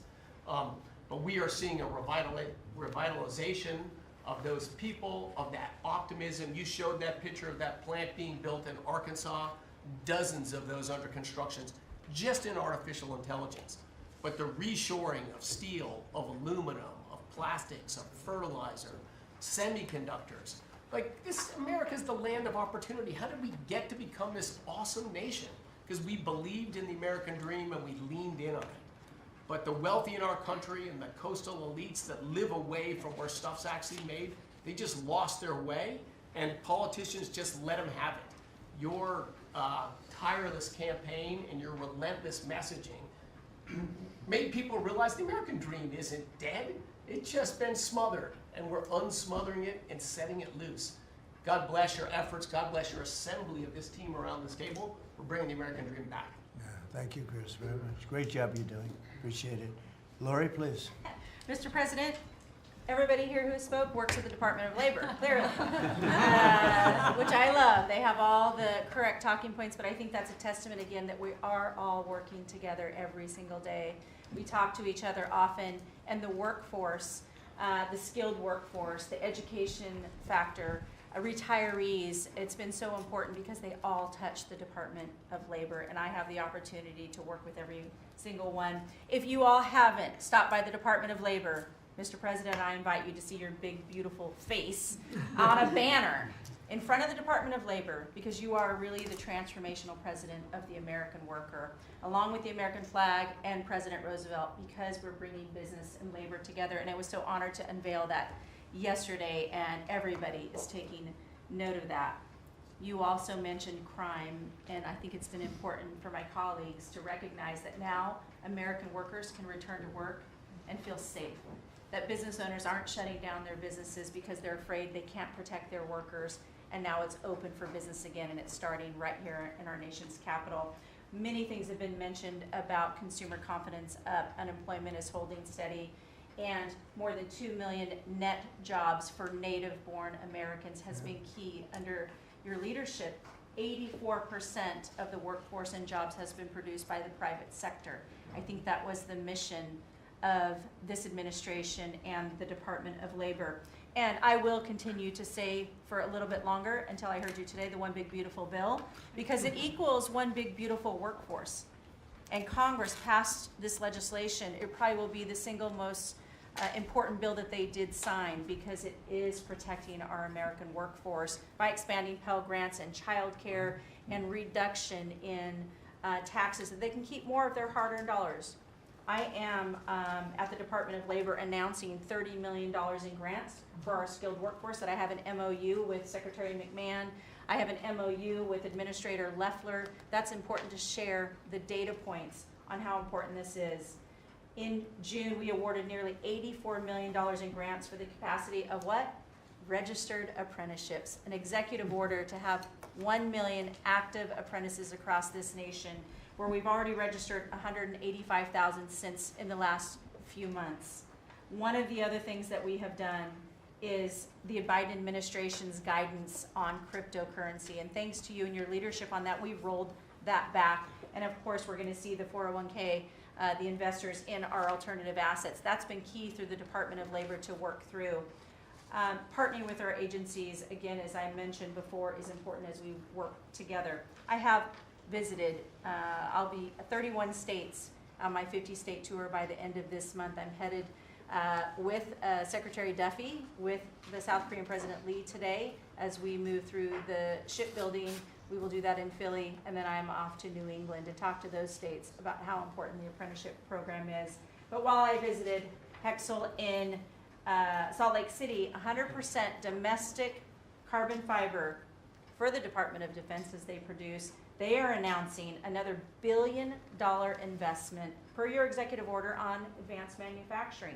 So it is working. Everything that you have been saying since you were elected and since we all can put into play has been working. Ohio, McDonald's is investing 375,000 new jobs. The shrimpers, I visited as well, and they need our help in protecting that industry for our American fishermen and shrimpers. In Minnesota, I toured Cambria.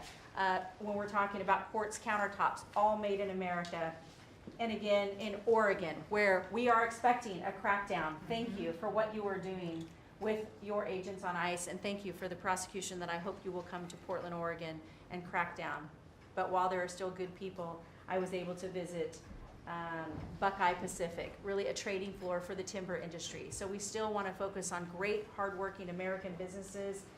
Mr. President, I couldn't be more excited to ring in Labor Day in Erie, Pennsylvania for the Labor Day Parade. I will be there to welcome it It is an honor to serve this country. It is an honor to serve under your administration as the Labor Secretary, and we will kick off, and Republicans will own Labor Day again, not Democrats. We will own it because we are, and you are the president of the American worker. So thank you for everything that Thank you've you done. very much, Lori. Absolutely. You're doing a fantastic job, and I will tell you that Lori was recommended by the Teamsters. And I said, that doesn't really work, does it? And it turned out to be one of our best choices. So I just want to thank you and Sean, who, as you know, recommended you very strongly. You really turned out to be a gem. Thank you. I was able to talk to the president on the phone the other day. He called and we visited, and he said, but I know that you were, a little bit middle of the road and not so sure. I said, Mr. President, I have been a Republican. He's like, what? Wait, what? Now I like you even more. You're doing a I great job. appreciate it. Thank you, Lori. Thank you. Thank you. Pam? President, I'm working with everyone around this table almost daily on legal issues that we're winning on. But today, because it's Labor Day, President Trump, if I could focus on public safety, not only domestic, but from our foreign adversaries. And Secretary McMahon, I know you know, kids are out of school this weekend. It's Labor Day. And Secretary Duffy, you know, our highways are going to be packed with travelers coming to not only our nation's capital, but all over this country. We're also going to have boaters, Secretary Duffy, right, on our waterways. It is illegal to be under the influence and on a boat. So get a designated boater if you're out on our waterways, whether it's the Potomac or the Gulf of America or the Pacific. Wherever you're out this weekend, people need to be safe. And on an international level, Secretary Rubio, thank you for all your help on everything we're doing, and everyone around this room. But yesterday, there was a big, big win. El Mayo pled guilty, and he was the co-founder of Sinaloa cartel with El Chapo. And there's even a Narcos Netflix series about these guys. Well, now we know the ending. He's going to die in an American prison. They are one of the worst, El Chapo and El Mayo, some of the worst narco traffickers in our world. And he will spend life in prison now. And that's so important because those guys and others throughout this country, throughout this world, have brought into our country drugs, cocaine, heroin, fentanyl, methamphetamines that's killing our kids. And we have to stop that. And that's what you've been doing not only in DC, but around the country at your leadership. And over the weekend, parents need to know, with kids out of school, with people out on our highways and on our waters, do not take a pill from anyone you know, don't know. Do not buy anything on the street. It could be laced with something toxic. We've seen so many fentanyl overdoses. And when you were here in DC, we showed you pictures of some of the drugs that had been seized right here in DC. President, they were packaged for children. Packaged for children. And people are dying from these around our country. So thank you, President Trump, for your leadership and for letting Americans know that it's now a safe place to go. But parents also have to know, college kids have to know, to be vigilant and not take this trash. Because you could be thinking you're taking a Xanax, an Adderall, anything, and it could be laced with something very lethal. So thank you, President Great Trump. message, Thank and you, you've been President Trump. fantastic this last 12 days in DC. The job you and your whole group has done is, All of us. everyone's talking about it all over the world. I hate to have to talk about that, but we have to. It's becoming a very safe place again, and the work, I've seen how hard you worked from the beginning, in all fairness, but this focus on DC is so important for the country, so great job. And to everybody. And great job. President, it's a team around. We're all working hand in hand, side by side, all of our agencies together to make America safe and DC safe. And Iris, congratulations on your baby, and I'm so glad that you're safe now. Thank you, Pam, very much. Great. Mr. VP, would you like to say something? Yes, sir. I'll be brief, but I want to congratulate you and the entire team on all the things that have been accomplished. You'll hear about a lot of it. You've already heard some of it, but I thought it would be helpful, Mr. President, just to take stock, not just of what we've accomplished, what we will accomplish, but of the mess that we inherited, because I think it makes this first Labor Day a bigger and more special occasion. You heard, I think, Christy talk about this, that all of the net job growth under the Biden administration had gone to the foreign-born. Now that net job growth is going to American citizens who deserve opportunity in their own country. That's a great accomplishment. You'll hear, I'm sure, Scott talk about the success with tariffs. People forget that we inherited the largest peacetime deficit in the history of the United States of America. And now, because the president is not letting foreign countries take advantage of us, we're collecting hundreds of billions of dollars, trillions of dollars over 10 years in tariffs from countries and companies that were formerly taking advantage of the American people. You heard Pam talk about the public safety and the success that we've had there. I happen to believe that maybe the most sacred thing that we can deliver to American workers is the ability to live safely and comfortably in their own neighborhoods. Public safety is not just something that should belong to the wealthy, it should belong to every working man and woman in the United States of America. And because of the work of this administration, that is happening. And of course, Mr. President, you yourself talked about the inflation mess that we inherited under the Biden administration. Maybe the most striking and even shocking statistic of the Biden administration is that housing costs have gone up by 100% over the 4 years of the Biden administration, literally doubled, making the American dream of homeownership unaffordable. We've made great strides and great progress already. But to the American people who are listening, there's a lot more to do. We're going to keep on working hard at it, but it's an honor to do this job under the president's leadership and with this very great team that you've assembled. So we've done a lot, but there's a lot more work to do, and we're very cognizant of it. Thank you, sir. Great job. Thank you, J.D. Scott? Sir, as we've said very often, economic security is national security, and our country has never been so secure thanks to you. You have brought us back from the edge. You have the overwhelming mandate from the American people. You're restoring confidence in government, a topic that is on the front of everyone's mind, the Federal Reserve. The Federal Reserve's independence comes from a political arrangement between itself and the American public. Having the public's trust is the only thing that gives it credibility, and you, sir, are restoring trust to government. You are weeding out the waste, fraud, and abuse, and the old ways of doing things are not good enough. We are seeing a blue-collar boom. In the first 7 months of your administration, real blue-collar wages have taken off. And the only other time that they've done this in the past 70 years was in your previous term. Your efforts on tax, trade, and deregulation have boosted paychecks for American workers while slowing the pace of inflation and lowering the cost of energy. Inflation has plummeted to just 1.9% since you took office, and the economy rebounded with real GDP surging 3% last quarter. The blue-collar boom coincides with a CapEx comeback.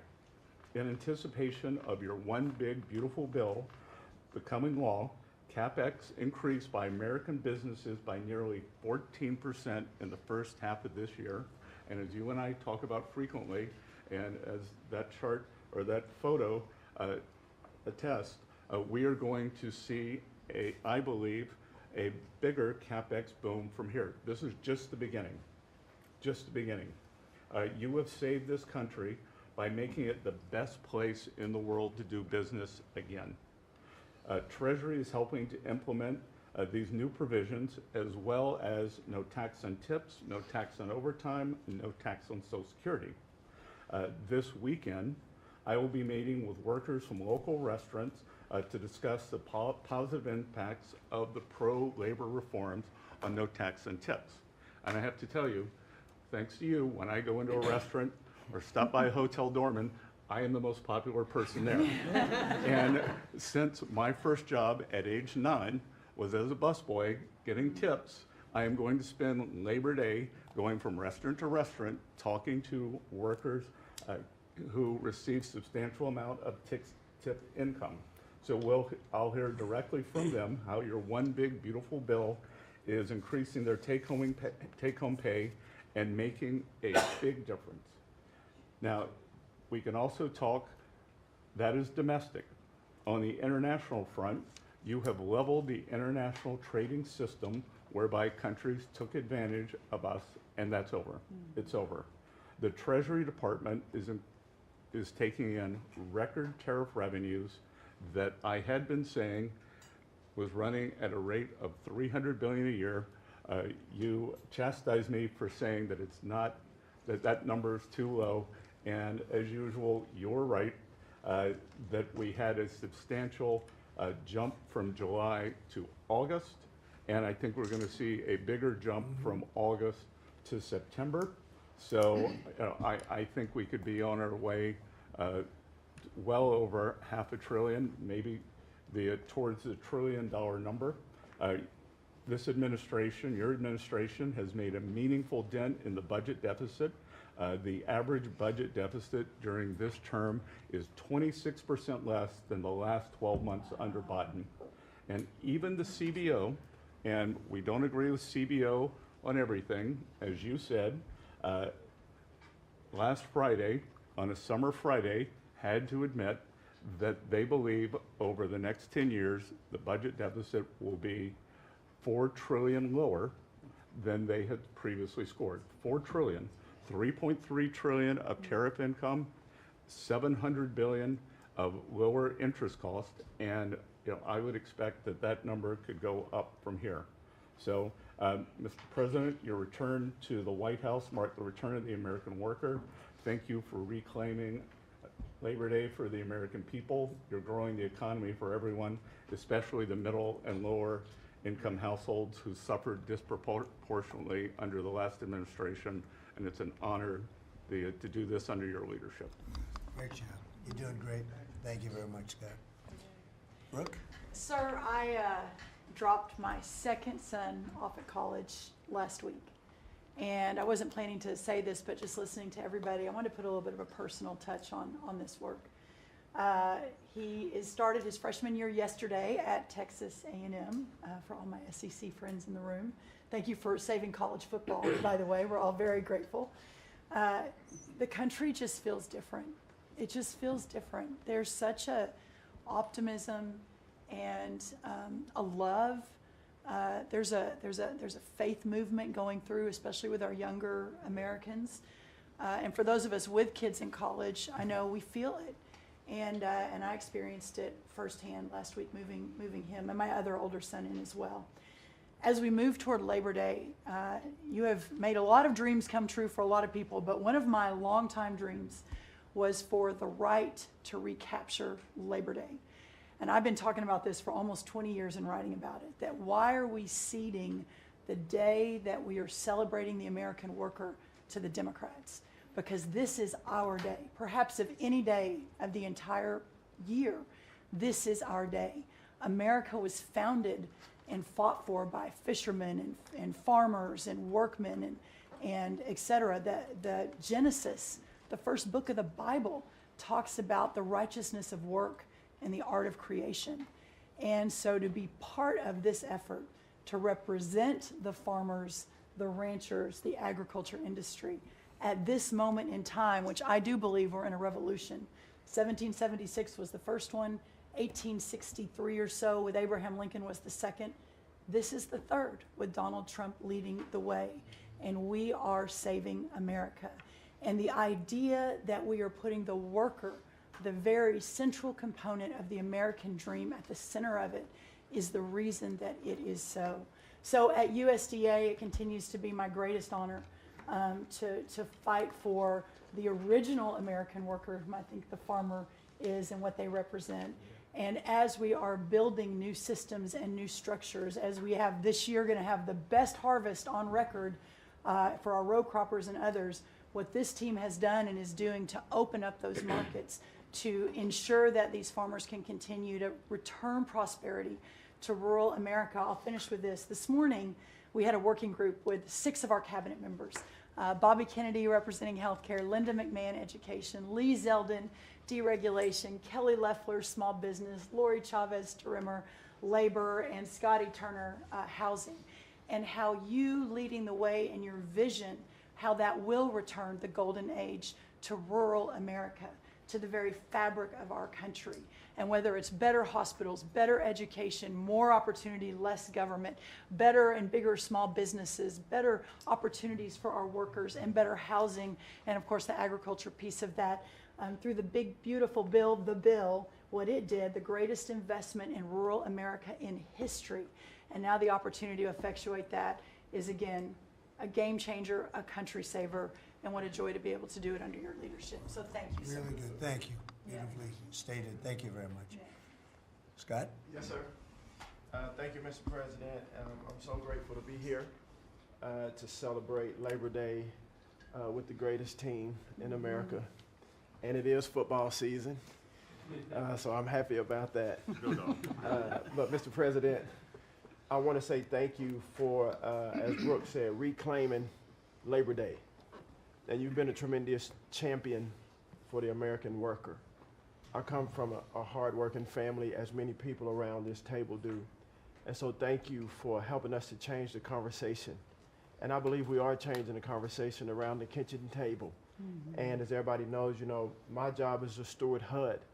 And we have at HUD been very intentional about changing the conversation about the dignity of work and the dignity and the honor of family formation through work. And how the younger generation, when they see their parents work, how they're incentivized to work. And that, you know, America is not a welfare state, but America was built on small business. It was built on entrepreneurship. And so as it pertains to housing, we're being very focused on that, and even some that receive HUD funding to make sure, like our Section 3, when you receive HUD funding, that you are given opportunities for the most vulnerable Americans that you serve to have work, to have opportunities to work, to have work requirements. Work requirements are not a bad word, that's a great word. Time limits is a great word to incentivize people, able-bodied, able-minded people to work. And I believe that we are, under your leadership, sir, changing that conversation in America to where working is an honorable thing. And Secretary Wright talked about revitalization. Revitalization means to bring new life. And I believe we're bringing new life to America, Mr. President, through work and through all the jobs that people are doing around this table. And with the One Big Beautiful Bill, the most extensive tax break in American history, opportunity zones are now made permanent. And you know how passionate I am, and you are too, sir, about opportunity zones. And so this will allow us to continue to build affordable housing around our country. And Mr. Vice President, I'm coming your way. I'm coming to Columbus later this week and to see how we can continue to build affordable housing in our country with opportunity zones. And you know, 1 million people, Mr. President, were lifted out of poverty because of opportunity zones. $90 billion of private money was invested in opportunity zones, urban, tribal, and rural. And now that they've been made permanent, we're looking for millions more to be lifted out of poverty, $100 billion to be invested, hundreds of thousands of jobs to be created, hundreds of thousands of units of housing to come online. And so, sir, I sit here very excited about the future of this country. I'm very proud to be at this table, humbled to do so. And HUD, we're on a good path. So thank you for all your support and helping us, sir. Thank you very much. God bless you. And I want to give credit to Tim Scott, great senator from a place called South Carolina that we love, right? And Tim really came up with opportunity zones, and we did a good job of working with him, and together we created something that nobody speaks of very much, but it's probably the most successful thing that's ever been done of its kind. It's been amazing. So Tim Scott deserves a lot of credit for that. Thank you. Thank you. So Russell, go ahead. Thank you, Mr. President, and I get the opportunity to go hand by hand with all of these people as they move their deregs through the Office of Management and Budget. And I wanted to zoom out for a second. In the first term, you gave us a goal of 2 for 1. And then we outperformed it through your leadership. We came in at around 5.5, 6 for 1. And then as you're running for your second term, you put out a goal that when you put it out, I was thinking to myself, that's going to be a pretty ambitious goal. You said 10 for 1. Well, where we are right now, in just 1 month, in 1 year, basically 8 months, we are at 245 deregulatory initiatives planned by these agencies. That comes out to 30 for 1.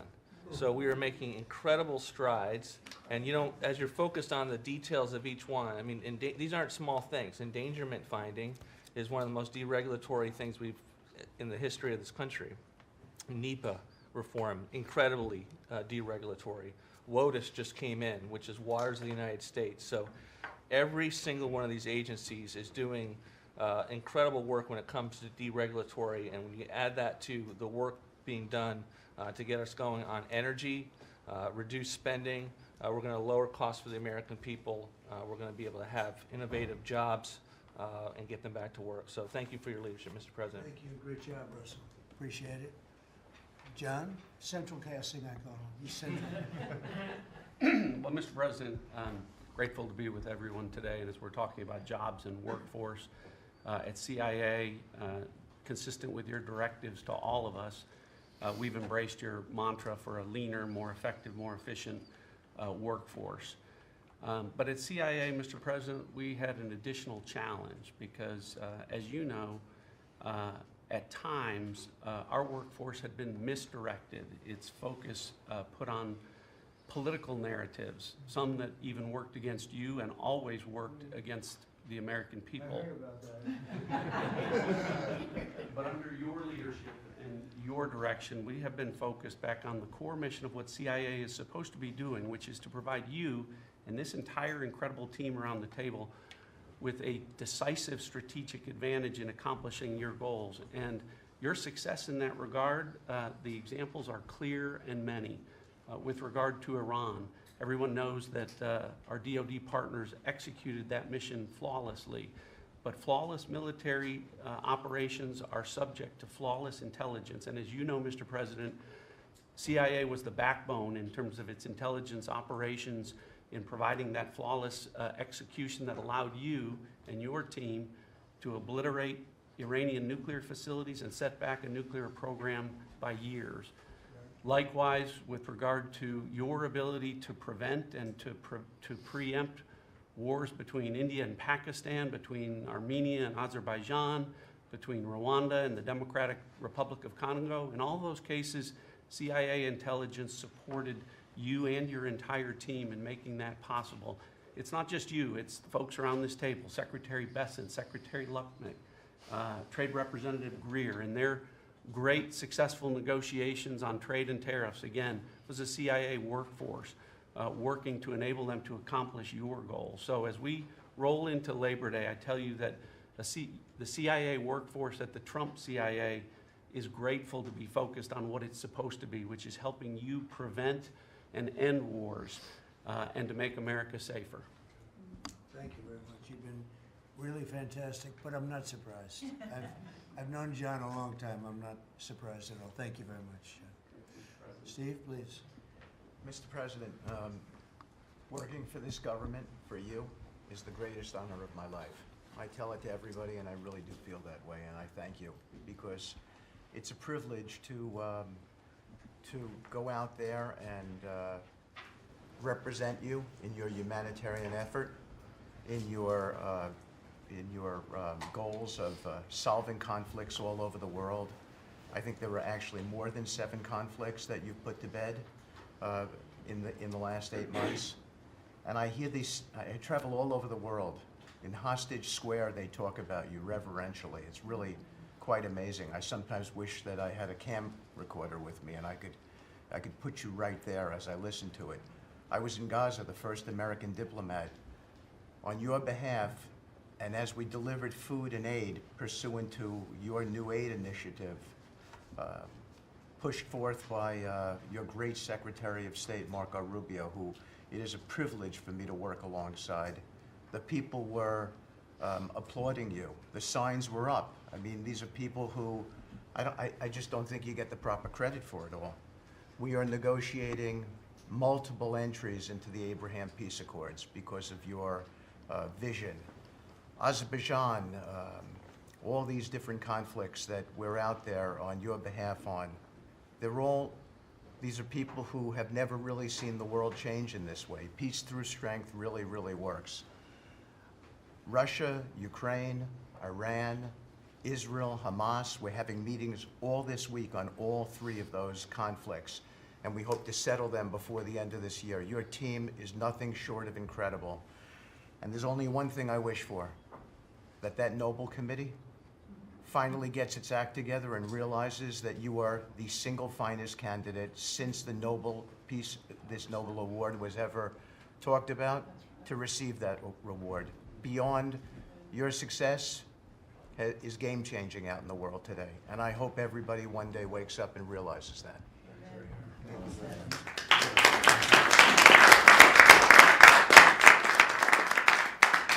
Thank you, Steve. Jameson, please. Mr. President, I like to think of Labor Day as the Trump trade policy day. Because everyone around this table and everyone listening knows that one of the major reasons why American workers and organized labor voted for you is because of your trade policy and the policies you've had and advocated for 40 years or more. You have reset global trade policy in the past few months, and it shows that it's been working for American workers. When you look at President Biden, in the last quarter of 2024, median weekly earnings fell 2.1%. In the first quarter of your term, they went up 3.3%. And that's why we're doing the trade policy we're doing. It's to help the workers of the United States of America. And they're the best in the world, but they can't do it without a level playing field. And you have flipped the script. For many years, the other countries had high tariffs and high non-tariff barriers, while we were open to all of their labor and services and goods and capital. You flipped it. Now we have the tariffs, and they have lowered theirs and the non-tariff barriers. And we couldn't have done it without you and the leverage you've created. So between the tariffs and the deals, the hot streak continues for the workers of America. So thank you. Thank you very much. Really good job, by the way. He's a good negotiator. Very good negotiator. Thank you. Please. Yeah. Well, Mr. President, I feel like, as everybody here has talked about how great working with this team is and all, but I do feel a special need that you've given me the privilege of working with the best of America. I get to take care of the veterans. I get to take care of the veterans who Labor Day really finds its roots in, if you think about it. We wouldn't have Labor Day if it wasn't for men and women who would leave their jobs and go fight this nation's battles to keep us free and independent so that they would have jobs to come home to. And over the past few years, they've been coming home to many times a government that was keeping them back, holding them back, taxing them, regulating them. And now we have veterans who represent the bill, the big, beautiful bill, they're the beneficiaries of. And I get to see them all the time because they're receiving the benefit because they see the jobs, they see the care that they're being given. And these veterans can look at their country with pride, knowing that we're taking care of them, just like you told me to do. When your only statement that you said to me, I asked you what to do, you said, go take care of my veterans. Well, that's what we're doing.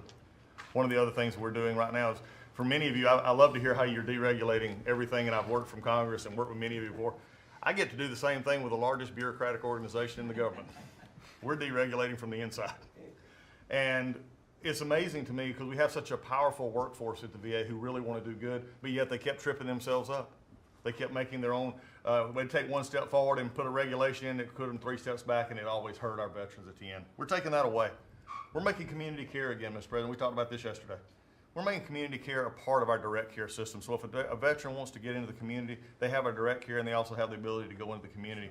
Something that the previous administration decided they wanted to keep everybody inside because they thought it was a fiefdom they were building. I'm telling you, we're not building a fiefdom at the VA. We're trying to take care of a service organization that takes care of veterans. So how do we do that?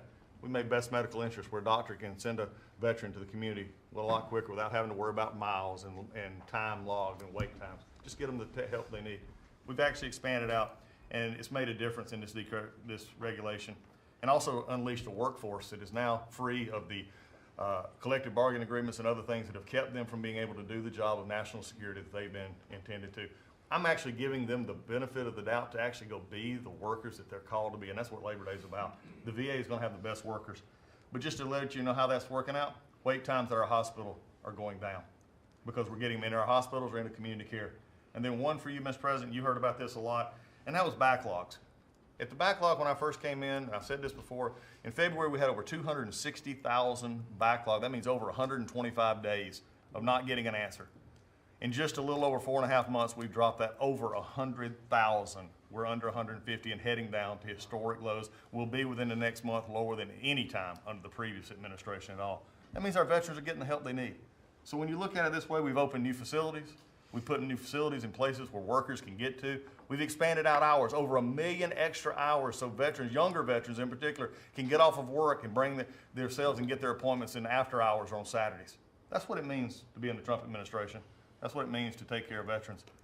That's what it means for Labor Day, because you can't forget the ones who fought for us to be on this table today. And it's all because of what you've done and the progress that we've made. Well, you've done a tremendous job, and I hear it all the time. We have a 93% approval rating at the VA now. and you know what it was before. It was like horrible. So thank you very much. Mr. President, there's been some conversation about the Pete and Bobby challenge.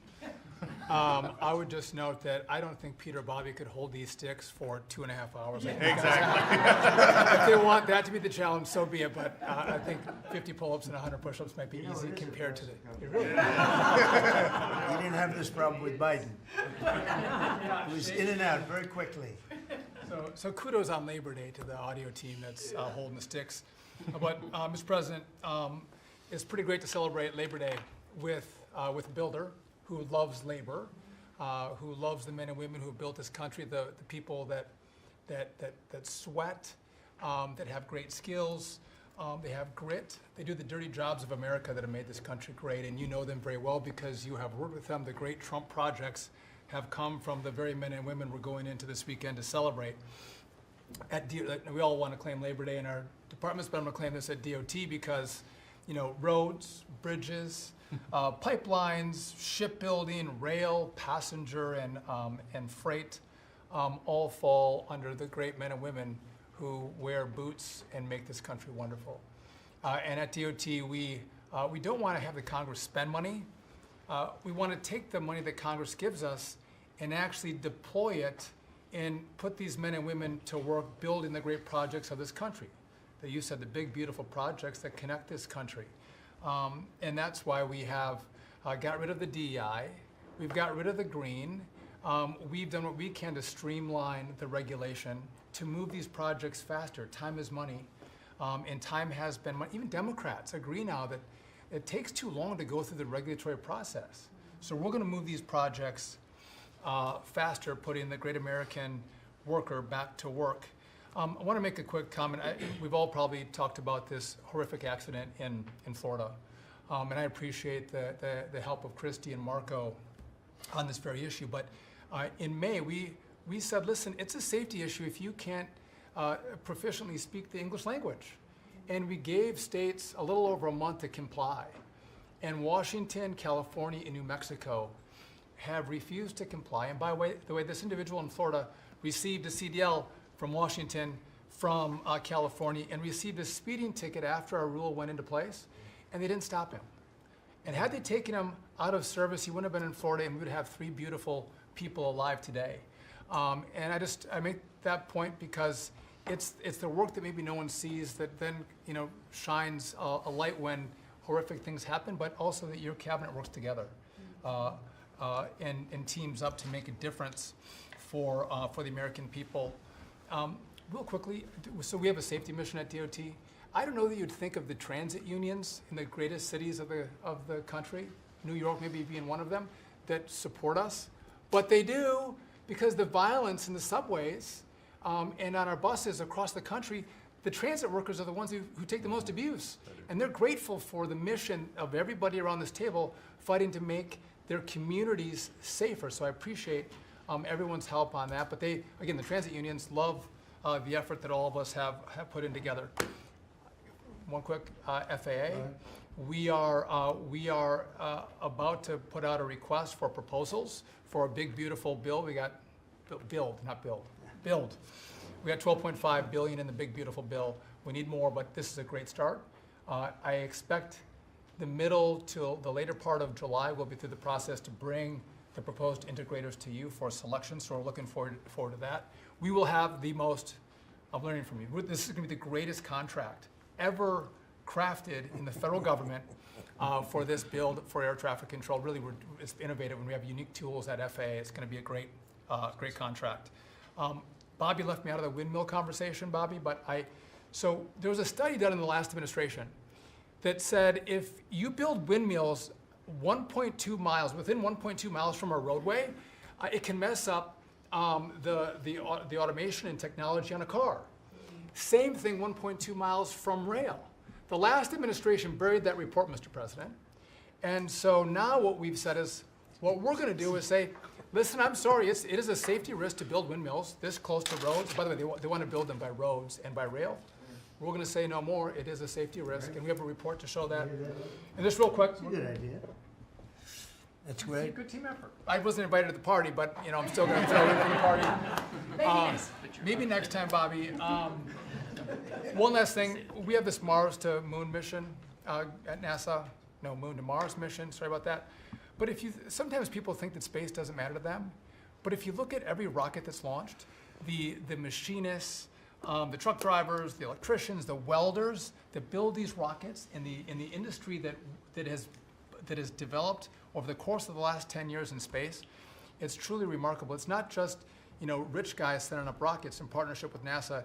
There's a whole industry of working men and women who we celebrate this weekend that build, refurbish, design the rockets that are making America the leader in space. So thank you for your leadership, and happy to celebrate this weekend with you, Mr. President. Really great.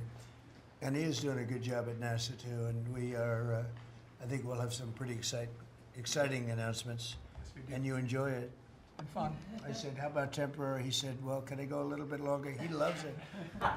He loves it, and he's doing a really good job. Thank you very much. Appreciate it. Howard, please. So, making America great again is one of the key statements, and people don't always understand what you mean. So, we always talk about 1870 to 1913, but in the mid-1980s, America owned more of the rest of the world than they owned of us.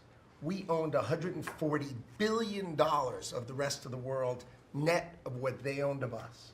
And when you came into office this time, the rest of the world owned $24 trillion more of our assets than we owned of theirs. And so when people argue with you about, the trade deficit is nothing, the trade deficit sends 1.2 trillion of our dollars to them.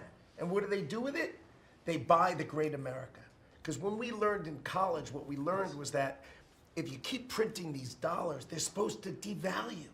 But the problem is we're too smart. We invented the light bulb, the transistor, the GPU, so they keep buying us. And the only president ever to understand that, and you understood it in the 80s and the 90s, and I used to see you on TV and you'd say, God, what are these people doing? And finally we've changed it. So let's go over what we've changed. So Japan and Korea, they're never gonna open their markets to us.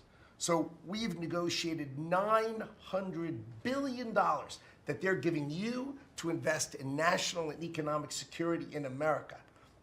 The European Union, the second largest economy, $20 trillion. And all the experts said you'd never get a deal done with them. And watching you in Scotland was my favorite thing, right? 15%, they'll pay us 15%, and we will pay zero. So we can export to their $20 trillion economy, and they can pay to come to the great American consumer, right? So, a couple of other things. 4 days before you took office, the Commerce Department, which had the CHIPS money, they set up this thing called NatCast, which was a make-believe not-for-profit. And they signed contracts to wire them $7.4 billion. This was just nonsense. So we stopped the payment. We've got the money. It's an illegal thing to try to set up a department that's not the Department of Commerce, that kind of acts like the Department of Commerce. And what was it filled with? All these people who work for the Biden administration. I mean, it's exact corruption that you talk about. $7.4 billion now clawed back. Last week was the most fun. In 1 week, Intel came in, right? The Biden administration had given $11 billion to Intel, given it to them, done. Corporate just gift. And you turn that into really, it was like less than 5 minutes of conversation, and Intel agreed to give us 10% of their company, which of course was worth $11 billion. So it's not socialism. This is capitalism. If you give someone $11 billion, who's just building in America, they're not doing something special, they're building in America. And their CEO told the president he didn't need the grant. And you said, well, then why don't we get something for it? So it's amazing.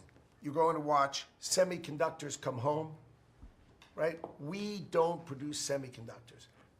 We've got 165 billion for TSMC, but you're going to watch the whole ecosystem come home because Donald Trump is the only president who understands the magnet to make them come home is one word, which used to be your favorite word. Now it's dropped to number 4, which is tariffs. Right? Tariffs are going to bring semiconductors home. They are going to empower Bobby to execute MFN. Tariffs are going to be one of those tools that he's going to use to do that.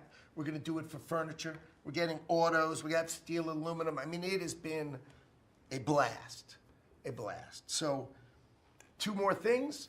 The Department of Commerce is going to start issuing its statistics on the blockchain because you are the crypto president, and we are going to put out GDP on the blockchain so people can use the blockchain for data distribution, and then we're going to make that available to the entire government so all of you can do it. We're just ironing out all the details so we can do it. Patents.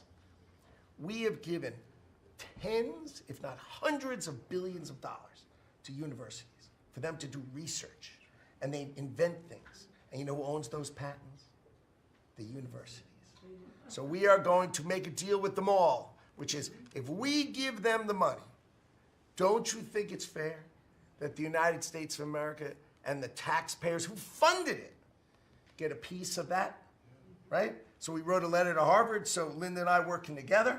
I mean, it's so much fun to work with everybody here. I mean, we just have a blast, you know, because Linda's hitting Harvard and she says, what can we do?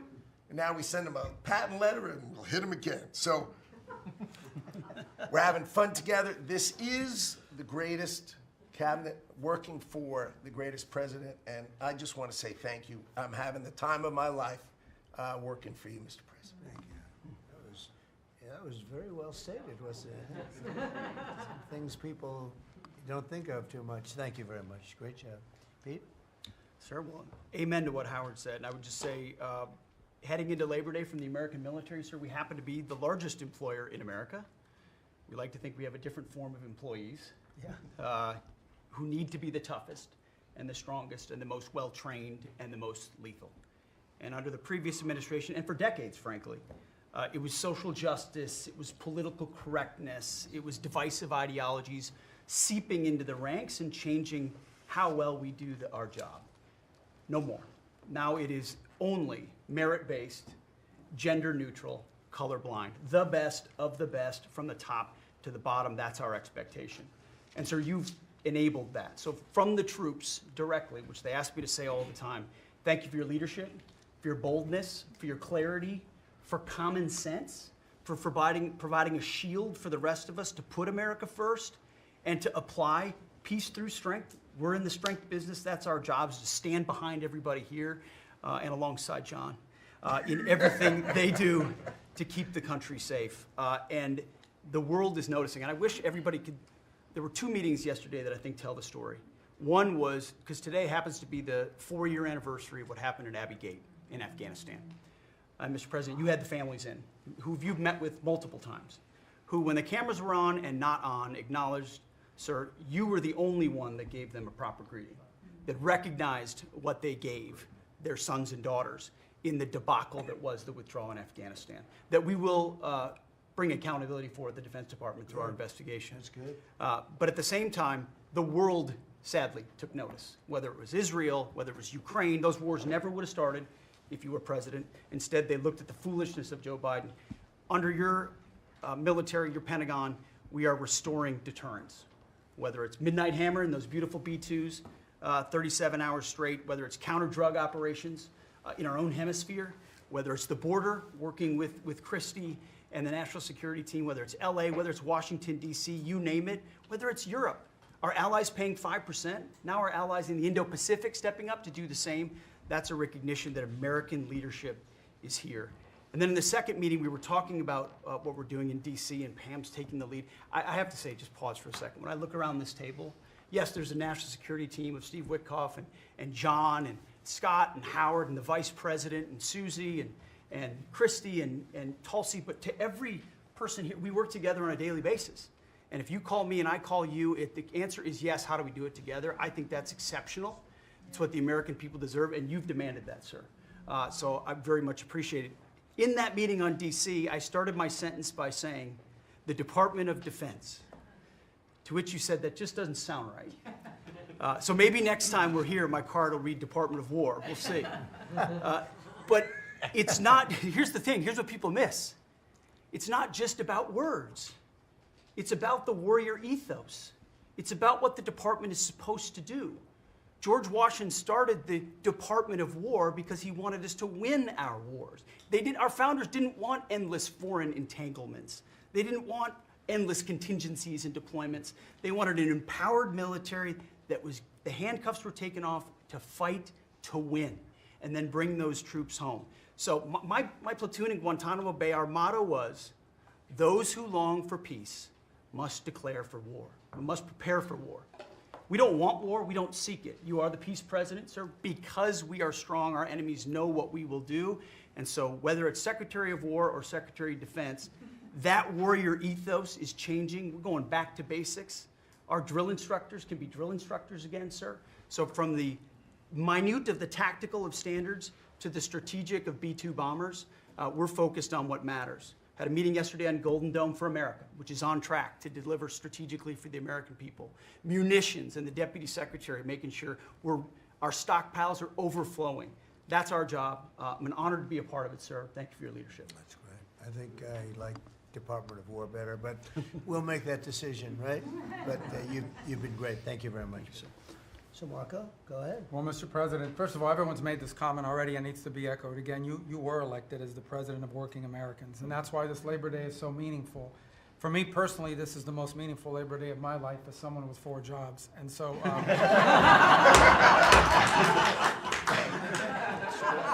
it's true.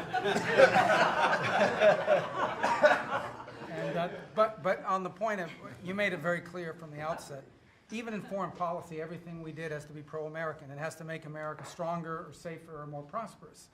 And there's just a few things I want to touch to because it involves your team under your leadership making it happen. The first is, for the first time in the modern era, we are truly on offense against organized cartels that are pumping poison, killer poison, into our cities. And that's a team effort. It's Christie's team, it's Pete's team, it's Pam's team, and obviously it's under your leadership. And by the way, we're getting incredible economic international cooperation. Countries just in the last week, Ecuador, Paraguay, Guyana, Trinidad, today Argentina, all joining us or trying to be helpful in advancing this. And this just, one thing is we're going to stop drugs from coming in and we're having record seizures. But another thing is to build an international coalition against the scourge on the international stage. The second is mass migration, illegal mass migration, which is dangerous for the country but harmful for American workers. What's happening on the border is essential, but it's not just what's happening on the border. And again, Christy and her team have been essential in this. We have countries all over the world that are actually helping us, whether it's through safe third country agreements, whether through it's stopping the migration flow from coming here in the first place. Incredible international cooperation.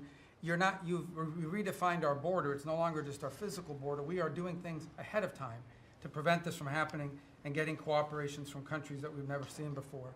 And last, I would say, and Steve touched upon this, who by the way is doing a phenomenal job. Steve is both a great negotiator and he's also a nice guy, which are 2 tough things to pull off together. But it's incredible. But we both work for the peacemaker in chief. Think about it, how fortunate we are as Americans to have a president who's made peace a priority. And just since the last time we've met, there was a war going on in Cambodia and Thailand. Between Cambodia and Thailand. The president just picks up the phone and tells them to stop fighting, and within 72 hours, the fighting had stopped. There's no other leader in the world that could have done it. And the fact that you were willing to spend time to do that and to make it happen is, of course, essential. And then the war that didn't happen because of Azerbaijan and Armenia coming here to sign that peace deal, which is historic in so many countries. You know how many countries said, I think it's never going to happen, it isn't possible. And it occurred, Mr. President, because of your leadership. And then on a point of personal privilege, I wasn't even going to raise it. I haven't even talked to you about this. It's a little controversial, but I think I need to bring it up at this time of year. This thing about people getting married on Saturdays during college football season is a scourge, Mr. President. It's dividing families. And I don't know if we can have an executive order on this. It's insane. But it's really difficult. There's 7 other months of the year that people can get married, so I just wanted to say that because it's very, very difficult. Thank you. Fantastic. Okay, thank you very much. Doug, please. Well, Mr. President, you've heard from around the table how people are grateful to have an opportunity to be part of this team, have an opportunity to work for you, and have an opportunity to serve the American people. And And I would say as we head into this Labor Day, the thing that really differentiates you and your leadership and everybody around this table is one word, and that's respect. Because this is a group of people that respect our farmers and ranchers. We respect the people that are in law enforcement. That's a huge change. Respecting the people that are in uniform, respecting our veterans, respecting our shrimp fishermen. I mean, whoever it is in this country, people that are building our roads. This whole group embodies that sense of respect. And when we start with that, then who benefits? We come up with policies that help those people. And what have you done? You've led an opportunity for us to have the lower taxes, way lower deregulation, record amounts of investment that's coming into this country. We're going to be seeing lower interest rates. All of those things coming together is a gift to the working people. The policies are lifting everybody up. There's 140 million Americans that get up and go every day and drive to work. They commute. And one of the most obscene things of the prior administration was their energy policies was creating a hidden tax on those people. The poorer you were, usually the further you had to drive because you couldn't afford the housing if you were working at a hotel, if you were working in a service industry. We were taxing them. A hidden tax on them was the high cost of energy. You're perhaps one of the only leaders in the world that understood the connection between peace abroad and prosperity at home was directly connected to energy policy. You came in and said, we're going to sell energy to our friends and allies. We're going to bring prosperity at home through policies here by having lower energy prices. And we're going to stop funding wars abroad with energy policies that help their adversaries and hurt us. You said we're going to sell energy to our friends and allies. And with the work that Jameson and Howard and Scott and everyone has done on these trade deals, we're going to have an opportunity to have a renaissance in American energy, selling energy to the world, which is going to help bring peace abroad. But the real key thing, in closing, I want to say is two things. One has to do with the U.S. Park Police. That's the group here in Washington, D.C. They're the oldest uniform law enforcement group in the nation. You coming out and visiting with them in person before they went out on the surge. Not only are carjackings down, muggings down, homicides down, everything down, morale is through the roof. Just like Pete saw, we've got record people signing up to want to be part of our military. You have breathed life back into the profession of law enforcement. Your respect for law enforcement is so incredible. It's making a difference. And then us giving them the tools. On a lighter note for everybody here, one of the rules that under President Trump we were able to change for the U.S. Park Police was they could do a pursuit. I was shocked to find out when we were talking to them, like, oh, you pull somebody over and they just drive away and you can't pursue them? I mean, and they said, no, we can't. They said, all rules. We got that rule changed in 24 hours because of President Trump's leadership. The next night, they had so much fun. They pulled people over. They started to take off. They chased them. They stopped them. And then the bad guys, some of these were in cars that had stolen plates. So they take the plate off. They steal them off somebody else's car. They know that the plate doesn't match. They know they're doing this thing. The bad guys in the car said, What, you're not supposed to chase us. Like, you're breaking the rules. The bad guys are telling us to bring them. No, we're back in action. So it's like, and so the morale is high. They all wanted to say thank you to you. Yesterday, you announced increasing the number of U.S. Park Police that we're going to hire. This is the group that protects not only our sacred monuments of democracy here, but also the Statue of Liberty and the Golden Gate. This is a great group. But on behalf of all law enforcement, we say thank you. And as Chris Wright was talking about electricity, I want to close with that. We've solved amazing things in 7 months, but the big challenge we have against the remaining is, solving Iran's nuclear thing, that was an existential threat. China beating us in the AI arms race, that's an existential threat. We finally have a president who talks about it. You talked about it in your opening remarks.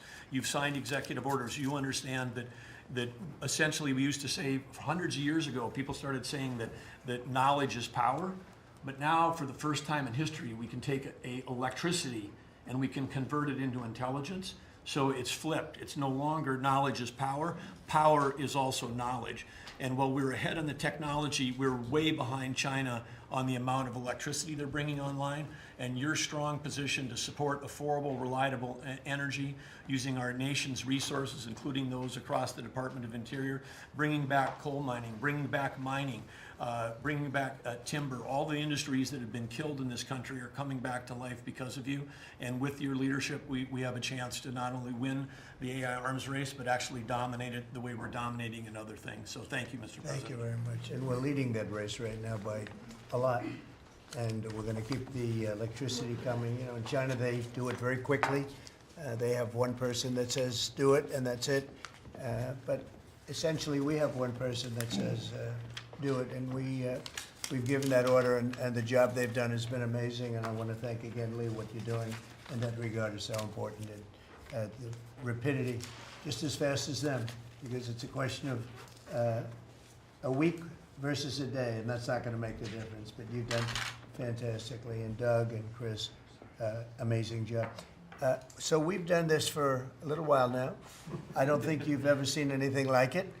And you know, I think Sean was right. These guys that are holding these up, if you ever try holding your hand out for 2 hours, that's a long time. These are pretty strong characters. You've been doing that a long time, I guess. Congratulations. Are you getting tired? Are you getting tired? I'm looking at these guys. They look like they have no problem. It's amazing, actually. It's, I think they would have beaten you guys in the test. So I want to thank you. If you want, you know, it's been a long time. If you want, we could go in and we can call it a day. And feel free then to ask some of the questions here. Look, I believe in very open, you know, we want to be open, above board. We want to be honest with the media. I wish the media was totally honest with us, but I think they're getting better, to be honest with you. And so we'll see. But if you want to take a few questions, you really On a serious note, when it comes to Fed Governor Lisa Cook, her lawyer has said that they're going to be filing a lawsuit challenging this legal action. What is your response? Are you prepared for a legal fight? And then a little bit more Oh, sure. of a Always. You happy always have question, legal sir. fights. Look, I had a legal fight that went on for years with crooked people, with very horrible people, people that have been found out now between John Ratcliffe and Tulsi and Pam. And I mean, the things that we found out, of course, it's a very, very sad group of people. But no, she seems to have had an infraction, and she can't have an infraction, and especially that infraction because she's in charge of, if you think about it, mortgages, and we need people that are 100% above board, and it doesn't seem like she was. Yeah, please. Mr. President, first, I would love to ask you a serious question, but I have to tell you the biggest pop culture news of the year broke while we were in this cabinet meeting. Travis Kelce and Taylor Swift are engaged, and the world wants your reaction, sir. Well, I wish him a lot of luck. Thank No, you. I think it's. I think he's a great player. I think he's a great guy, and I think that she's a terrific person. So I wish them a lot of luck. On a serious note, Mr. President, in May, Secretary Rubio said that they were aggressively removing visas of Chinese students. Yesterday, you said you wanted to allow 600,000 Chinese students to study in the United States. Could you and the Secretary clarify what is the policy on Chinese students in the United States? Well, we think we're, you know, look, we're getting along very well with China, and I'm getting along very well with President Xi. I think it's very insulting to say students can't come here because they'll go out and they'll start building schools and they'll be able to survive it. But I like that their students come here. I like that other countries' students come here. And you know what would happen if they didn't? Our college system would go to hell very quickly. You'd have, and it wouldn't be the top colleges. It would be colleges that struggle on the bottom. And you take out 300,000 or 600,000 students out of the system. I like having, and I told this to President Xi, that we're honored to have their students here. Now, with that, we check and we're careful and we see who's there, and Marco wants that. We spoke, we're in the same position. But we have a tremendous college system, the best in the world, nobody even close. That's why China sends them here. And you can call it an industry if you want, but you're talking about millions of people. And I'm honored to have the students from China come here. And we're just getting along very well with China. And it's a different relationship than we had for years, where they took hundreds of billions of dollars, just sucked it right out of our country. They respect us again. I respect them. The relationship is very good. I think it's important that these are two very major powers, nuclear powers at that, but two very important powers. You know, when I get along with Putin, when I get along with President Xi, when I get along with these people, that's a good thing, not a bad thing. We're tough and we're smart and we're strong. We get along. It's a lot better than not getting along. You had somebody in here before. The war should have never started with Ukraine. and Russia. It would have never started. And Putin said that himself. President Putin said that himself. So we want to see college students come in from countries. There are some countries that we can't necessarily say that. These are places that have ideologies that we can't live with. So there are some areas, some countries that we can't say that. But we're honored to have the students come here. Please. Yeah, please. Yesterday you said that within 2 to 3 weeks we would have a pretty good conclusive end to the war in Gaza. What did you mean by that? And could you tell us On what? In the war in Gaza? You said Yeah, what about it? You said in 2 to 3 weeks we would have a conclusive end, a pretty good conclusive. There's no conclusive. It's been going on for a long time. You're talking about, I guess if you really add it up, Steve, you're talking about thousands of years, okay? It's been going on there's nothing conclusive, but hopefully we're going to have things solved very quickly with regard to Gaza and also with regard to Ukraine and Russia. Mr. President, who are you considering for the replacement to nominate for Lisa Cook, and what economic background or history are you? Well, we have some very good people for that position, and I think we have some very good people. We're down to, I think I maybe in my own mind have somebody that I like, but I deal with Scott and I deal with Howard, and we're dealing with a lot of people actually that are going to be involved in that decision ultimately. It's a very important decision. As we see, I got a bad recommendation when I went with Jerome Too Late. It's just, he's too late. His nickname is Too Late. Costing us a lot of money, hurting the housing. Our housing industry is good, but it could be phenomenal. Most of this country, in economic terms, has been phenomenal. We've never seen anything like it. Because of him and his high interest rates, the housing is less than it could be. We're going to get that straightened out very quickly. He gets out very quickly, fortunately. He's been the wrong guy. Not a bad person, I don't think, but I do think he has motives, by the way, but I don't consider him. I've dealt with worse, but he hasn't done the job. The recommendation from a certain person was not a great recommendation. That person vouched for him, but we're doing a very careful study. We'll see what happens. Look, we just put a very good man in one position. We might switch him to the other. It's a longer term and pick somebody else, but we're very happy with the person we have in there.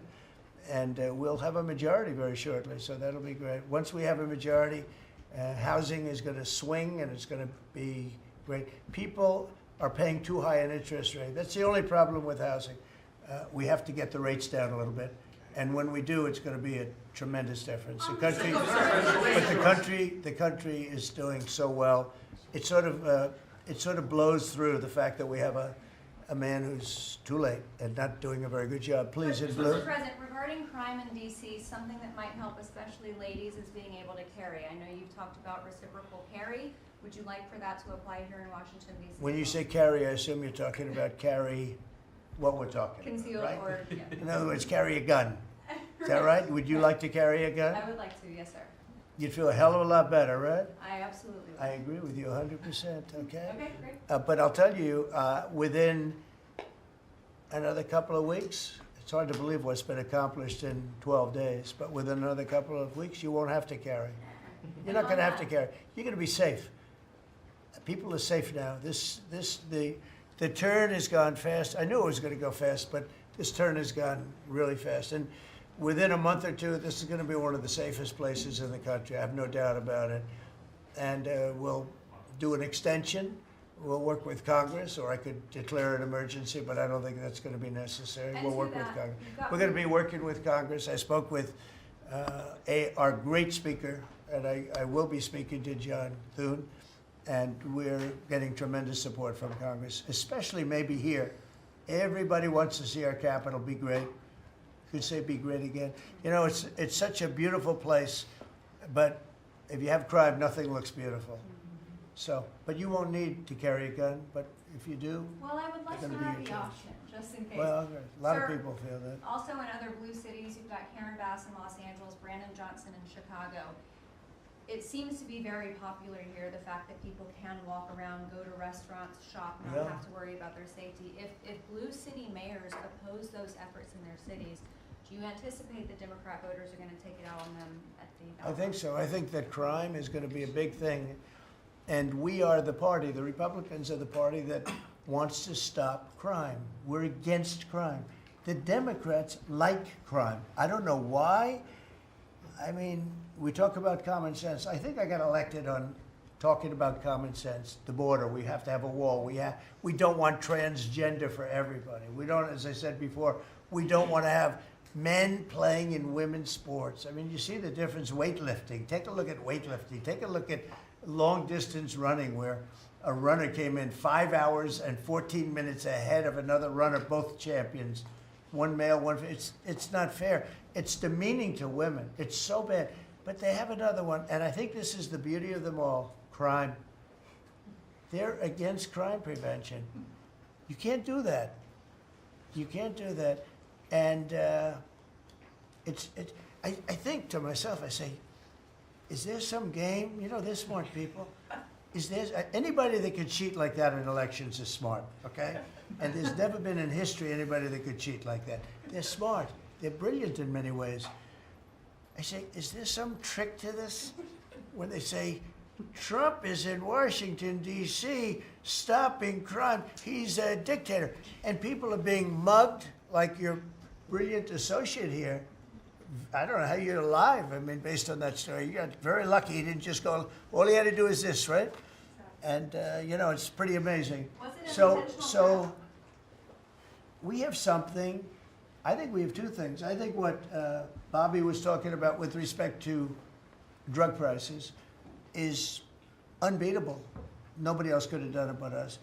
And I think that crime will be the big subject of the midterms and will be the big subject of the next election. Think of it. They are, instead of saying, Trump's right about crime, it's really bad in Chicago. You have a guy in Illinois, the governor of Illinois, saying that crime has been much better in Chicago recently, and Trump is a dictator. And most people say, if you call him a dictator, if he stops crime, he can be whatever he wants. I'm not a dictator, by the way, but he can be whatever he wants. I think it's going to be a big subject for the midterms, and I think the Republicans are going to do really well. They called it a trap. This Democrat consultant, they said, he's put him in a trap again, because these are all traps. You know, 80-20, but they're not 80-20. They're almost 100-0, all these issues. But I would say that crime is stronger than men playing in women's sports. I think it's stronger than transgender for everybody. You know, it's transgender for everybody, according to them. It's stronger, of course, this is the cause of it, open borders. Open borders gave us a lot of this crime. So, you know, so they're sort of on an equal footing, I guess. But crime is going to be a very big subject. And you know what he should do if he was smart? Illinois or New York, if they want, or Gavin Newsom, they should call me and they should say, you know, we've got a problem. You know, we could solve with this team, different players, but work the same way, because you'd leave them here. You don't want to take them out and let it go to hell. Everybody's so happy in Washington. I bet you walked over here today and you had no fear. Nobody has any fear anymore for the last 12 days. But it would be so smart. Gavin Newsom called me up, say, you know what, we have a big problem. We have the Olympics coming up. We want to do well. We have tremendous problems on crime and other things, and would love some help. Chicago in particular, maybe right now. I mean, it's a disaster. It's a disaster. We could solve their problem in, it's bigger than this, let's say 2 months, okay? Working with their police. I know their police very well. I have a big project in Chicago. I was so proud of it. It's the best site in Chicago. I got it. Nobody else got it. I was happy as hell. That was when I was a real estate guy, and I got it. The Sun Times site, they call it. And I built a building. It's a great building. And I'm so embarrassed when I see the kind of crime stats coming out there. So embarrassed. And if I were a governor, a Democrat governor, or mayor, or anybody having to do, I'd call up President Trump. I'd say, President Trump, we need your help. We saw what you've done in D.C. in a period of 12 days. This is 12 days. We haven't even started. This is going to be so safe. It's going to be the safest place on earth. And we'll do the same thing in Chicago. But I'd like to be asked as opposed to just going in and doing it. Because, when you go in and do it, then they start screaming, oh, he shouldn't be here, we don't need him, we're doing so well. And then the better we do, they take credit for it. So it's really pretty unfair. Mr. President, Yes, on go ahead. crime, for a lot of victims like myself, a big concern is long-term sustainability.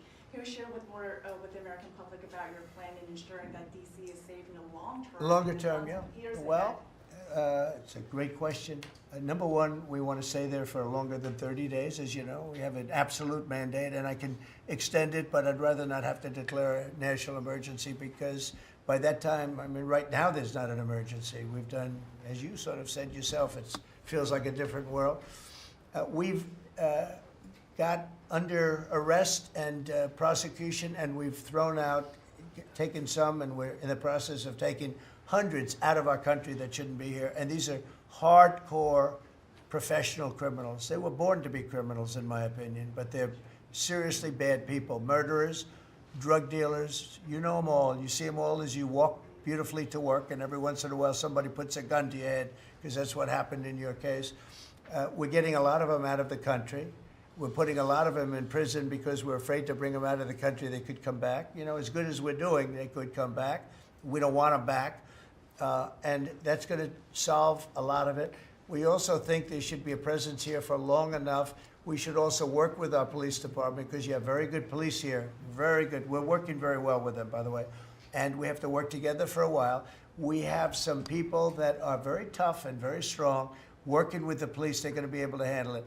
And you know what? If it gets a little bit bad, just a little bit, I'll bring them back in and we'll straighten it out and we'll make it perfect. You're going to be so safe in the city. And you're going to have the city beautified. We're going to be we're working with Clark, as you know, construction. They're the biggest. They're working with me also. We're building a beautiful ballroom for the White House. They've been after it for 150 years, employs a lot of people. It's going to be as beautiful a ballroom as has ever been built. And Clark is the big builder in this city. They've done, I guess, a majority of the good work, the big work. And we're working with them on the beautification, the fixing up of the roads, the fixing up of the medians, between the roads, so cars don't wrap into each other. They wrap into. I have one piece sitting on the ground for weeks. This was a year ago when I had to come in, unfortunately, for fake court cases. And I looked at the condition. We have it fixed up a lot right now. The tents are removed and a lot of things have taken place. But I'd come into this city and I'd say, boy, does it look bad. The filth on the roads, the medians were broken and always laying down and nobody would fix them and all of that. Well, we're going to have new medians. We're going to have a nice topping put on the road. We're not going to rip the roads apart and start a construction project that lasts for 2.5 years as they rebuild the road, which they don't have to do. And we're going to have this place so beautiful. That's going to be a part of it. Now, the biggest part is crime, but it's also a part, when you see a dirty city, it's like I don't know, it became the #1 thing viral. I said my father, he's a smart guy, he's a great guy, he's a loving, wonderful father, but he could be a little on the tough side. He told me that, son, when you walk into a restaurant and you see a dirty, filthy door going into the restaurant, don't go there because the kitchen's dirty also. When they see a dirty Capitol, the rest of the world, they lose a lot of respect for our country. This Capitol is going to be so beautiful. We're going to have new poles, new lights, new fences. It's stuff that, when you add it up, it's money, but it's peanuts compared to what we're talking about. And we're also going to have great safety. Mr. President, I wanted to ask you on crime and also a question on foreign policy that maybe other officials can weigh in into. And on crime, Iris shared her story, and you mentioned, people going. That was a terrible story because I'm just amazed she's here. When the gun is when the gun is put to the head. Did they ever capture these people, by the way? I kept calling, but I haven't heard back about this guy. It'd be really great if you could maybe give the information. She's very good at capturing people, She's very good. If you could give that information to Pam, would be great. Would you do that? Yes. Wouldn't you'd love to see them? I would assume you'd like to see them captured. For sure. You can't. You just can't. For years. Yeah, take a good look at that. But, Go ahead, so just go ahead. Just a few weeks ago, I was out to dinner with my husband, and, we're taking the metro back, and then we get attacked on the metro. They're throwing things, some teenagers, they're throwing liquid at us. Oh, they're throwing things. They throw, how about where they chop down the granite curbs and the concrete curbs, but the granite curbs so expensive. Those granite curbs, nobody uses them because they're so expensive. And you see a guy chopping them and handing out big chunks of them like a brick because they couldn't get in because people were stopping them from walking out. A little bit unusual when you're walking with a bag of bricks. Generally speaking, Sean, that's not a good sign, right? That's not a good sign. But they now come in with hammers. They can disguise a hammer. They start pounding the concrete and the granite, and they hand out chunks. And those people take those chunks and start throwing them at cops. Or they stand on the top of bridges and they drop them down into the windshield of your car, and you get killed running into a light pole. It's those days are over. I wanted to ask you, Governor Hochul, Kathy Hochul said that she spoke to you on the phone, and you said you might send National Guard troops to New York. You mentioned that. So will you? I'd love to do it. If she'd like, I get along with Kathy. If she'd like to do that, I would do it. See, look, New York has difficulty like other, and I don't want to make this I want to make this like friendly. But the places we're talking about happen to be virtually all Democrat run. Now, take a look at your 25 places that are most troubled. Everyone, except maybe one, and it's way back in number 24 or 25, but essentially 25 out of 25 are run by Democrats, and cashless bail was a disaster. When they did that, and I believe it was instituted first in New York, but when they did cashless bail, that was a tragedy for this, because that's when it really started getting bad. When somebody kills somebody, you don't say you can come out, you don't have to put up anything. You put that person in jail, and you find out whether or not it's true, but you don't give cashless bail with a promise to come back in a couple of months, we'll start talking to you.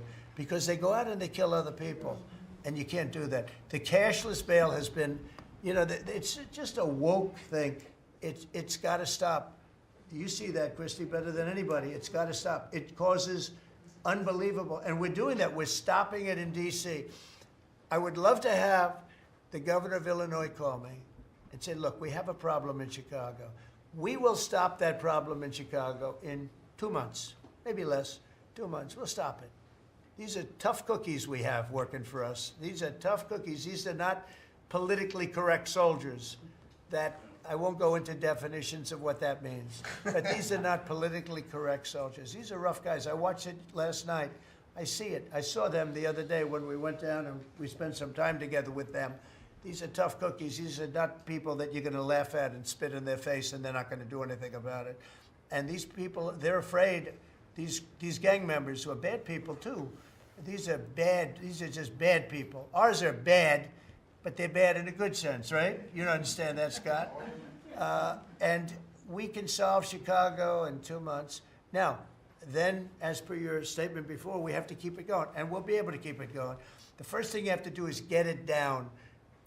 We are very close to being at that position in D.C., and within a month, we will be, within a month from when we started, which is quicker than I thought, you're going to feel very, very safe. I think you feel very safe right now. But I would love it to have these governors, mayors call me and say, we'd like to invite you into our community because we have a problem and you can handle the problem and we can't. One other thing, sanctuary cities, they should be terminated. They're sanctuary for criminals. They're safety and security for criminals. They are very, very bad. And all of these places have big sanctuary cities, and all they're doing is protecting criminals. Okay. Questions about Lisa. You have spoken out very strongly for a long time about what you see as the weaponization of government. Yeah. Is your administration weaponizing No. government by digging into the mortgage records of officials you don't like? No, they're public. I mean, you can find out those records. You can go check out the records yourself. And you should be doing that job, actually. You wouldn't do that because that's not the kind of reporter you are.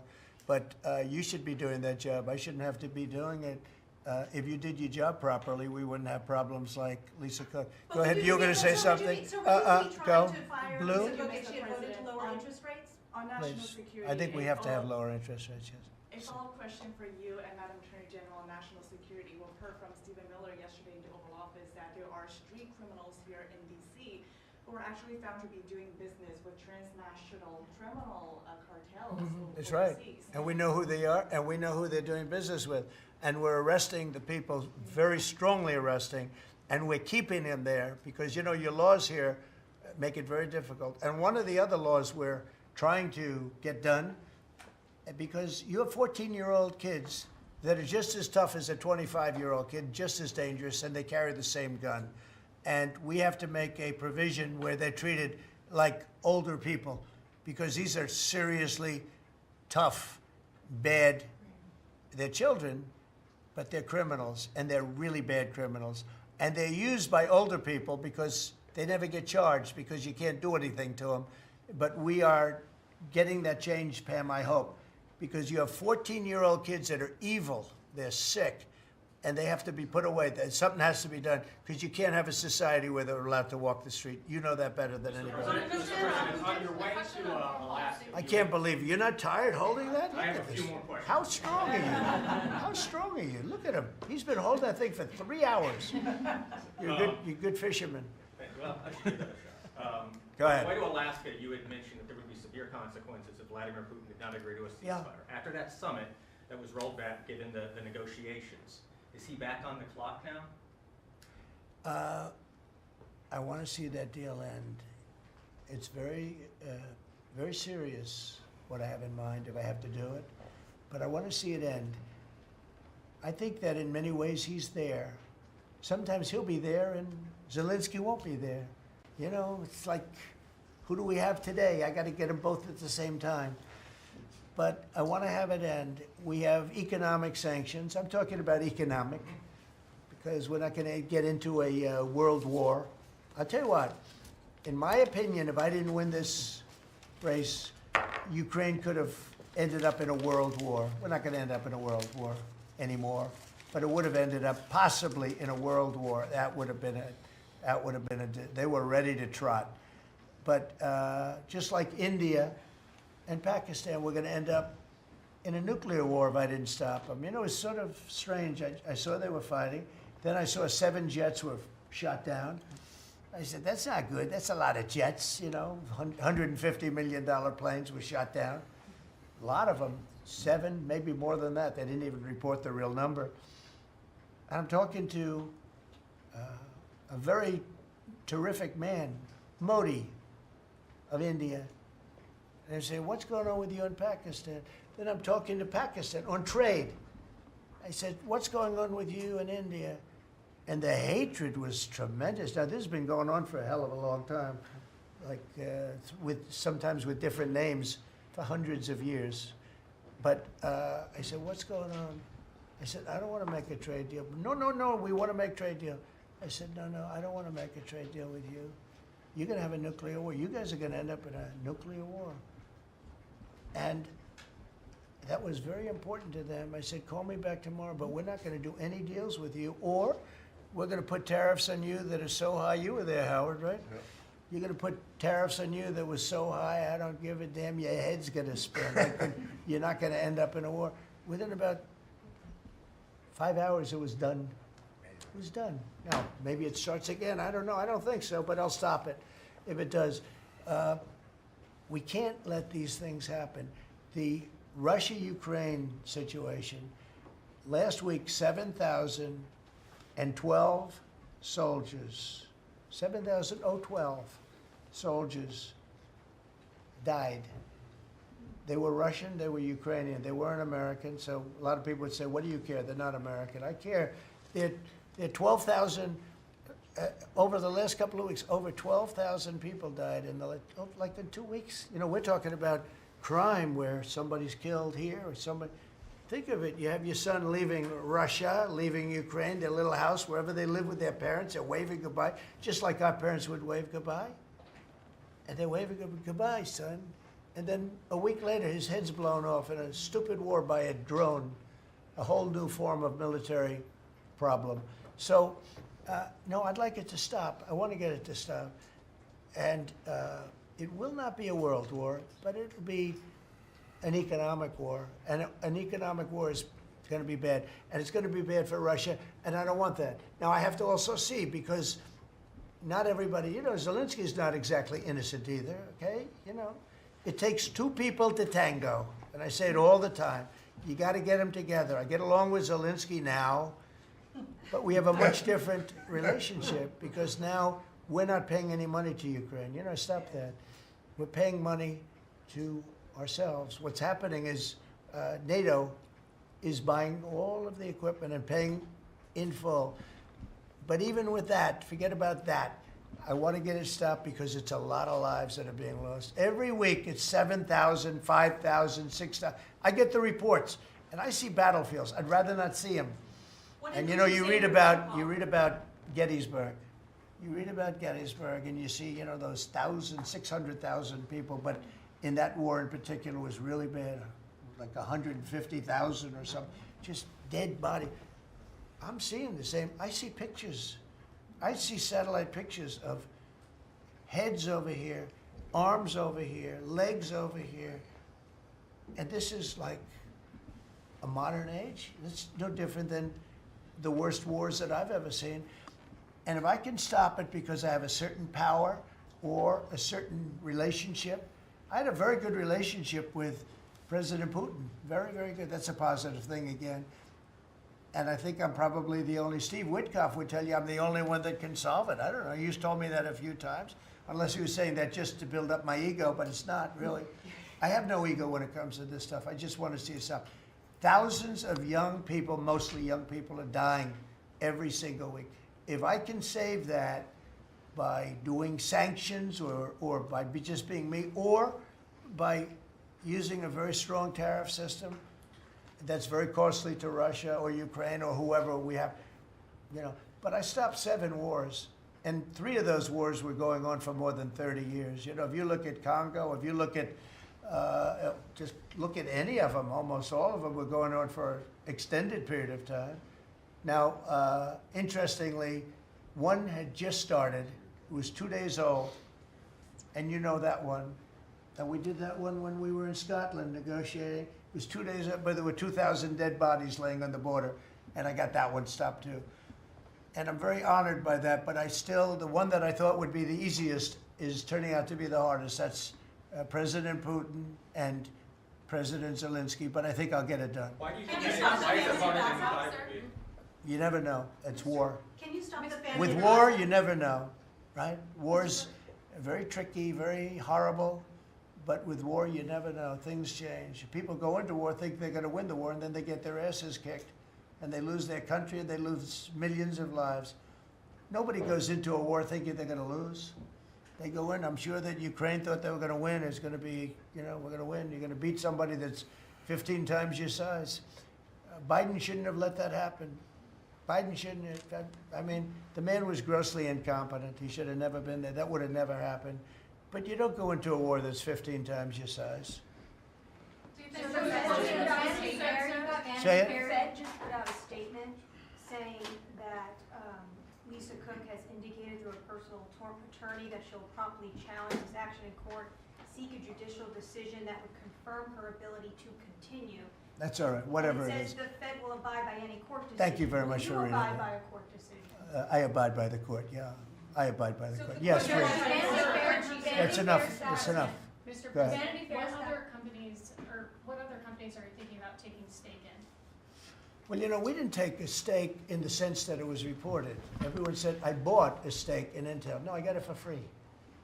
I said I was with is that a correct statement? Howard was there. Absolutely correct. Scott knew all about it. They came in, a man was charged with something by a very good person, Senator Cotton, made some statements about the gentleman that was running Intel. When he came in, and I said some rough things about him, I said, I'm not happy with it, and they called, and he was very devastated at what I said. I said he should immediately resign. And he came to see me, and I was very impressed by him, actually.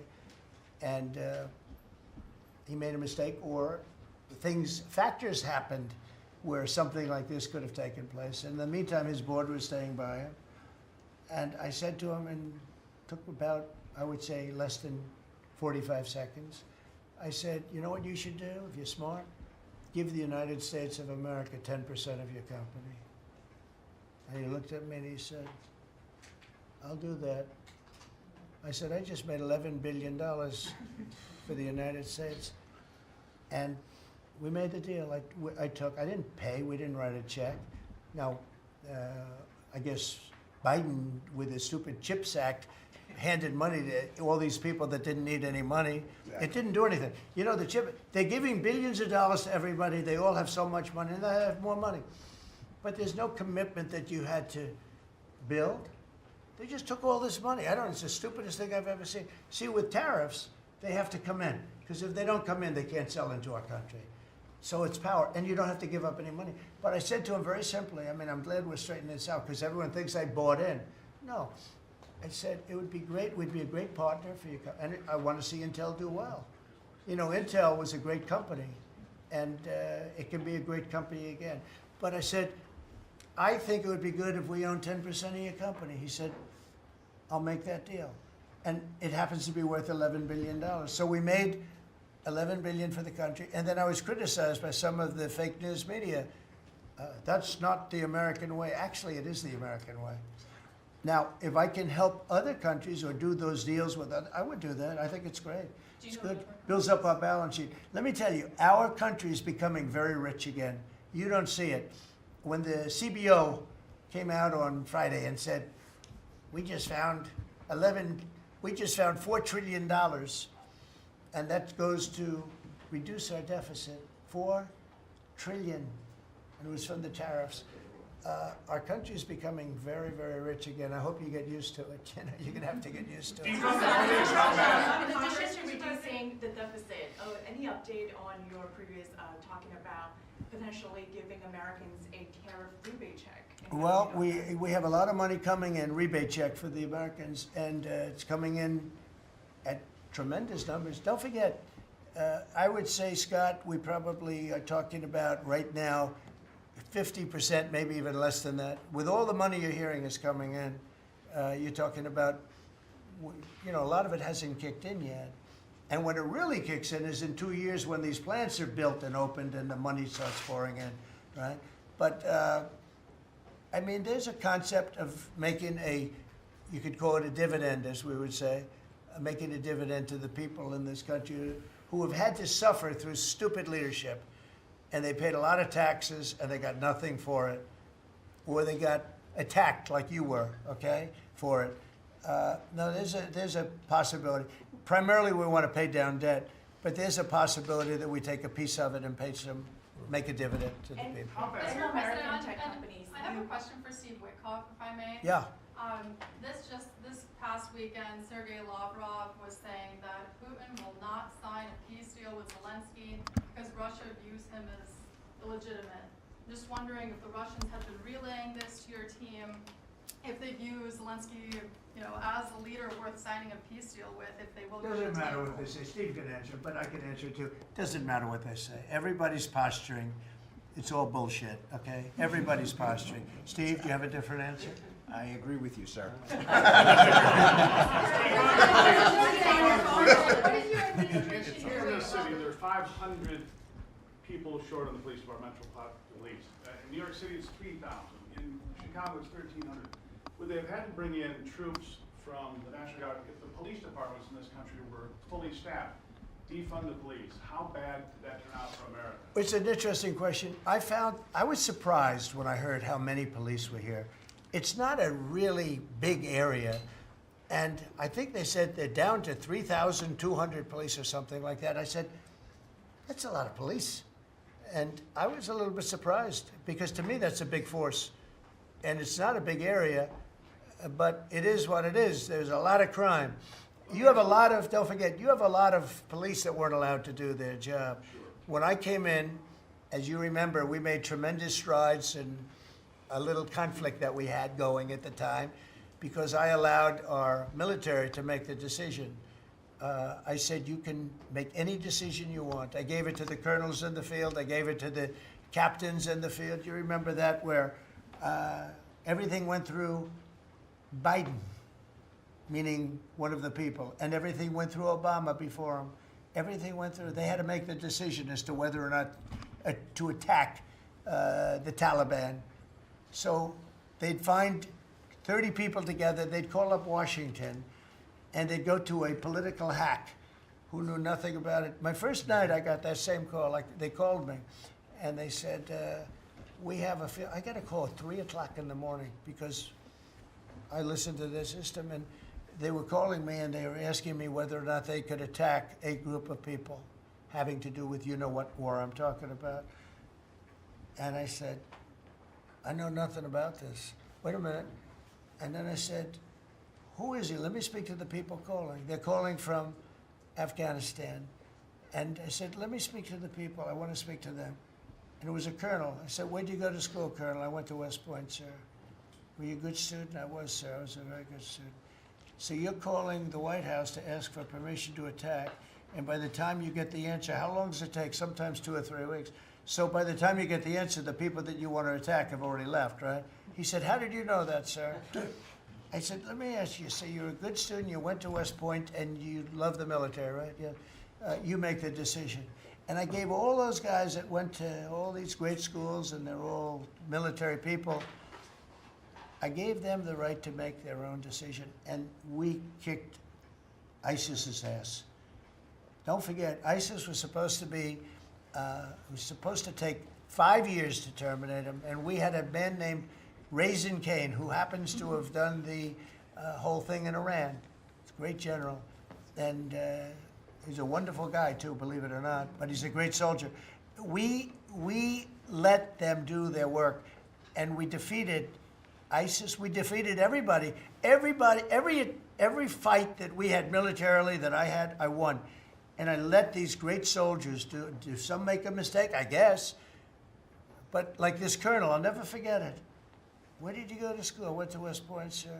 I did ask him a question. I like good students as opposed to bad students. He said, I was a good student, sir. And I said, you do what's necessary. And, you know, I don't want to sound overly vicious, but he wiped out the entire group of very bad people that want to kill us. So you have to let them do their job. In Washington, they're not allowed to do their job, okay? They're not allowed. You have great police. You have great police, but they're not allowed. Hello. Go ahead. On Congress, Mr. President, would you be open to a year-long continuing resolution? I'm always open to whatever is necessary. Look, here's the problem in Congress. You have Democrats that will never vote for anything. I could say that we're going to lower your taxes by 50%. We're going to guarantee you free cities, safe cities. Nobody will ever get touched, molested, beat up, shot in the head. We're going to give you the greatest country ever. We need your vote. And they won't vote. And they do it in unison. The only thing they do good is cheat on elections and unite. You know why they unite? Not because they're good or they're loyal people. They unite because they're afraid. They're afraid of the radical left. And you can't get their vote. So we have a vote coming up at the end of September. And I think we're going to pass it because we have the majority. And I think almost every Republican will vote for an extension. Because no matter what deal you make with these people, look at Schumer. He made a deal a year and a half ago. And after making the deal, he's been almost run out of the party. He's not the same man. He's not the same man. He's finished. He aged 20 years. He's become a Palestinian, by the way. We call him our great Palestinian senator. But Chuck Schumer, and I wrote him a letter. I said, Chuck, that was really great. Thank you very much. And somebody gave the letter to the press, not me. And he was destroyed because they thought I was being sarcastic, and I wasn't. He made a great decision. It kept our country open. It was a positive. But you can count on almost no vote. I mean, I see things. I'll give you an example, crime. So we're going to pass a bill to stop crime. We may not get one Democrat vote, okay?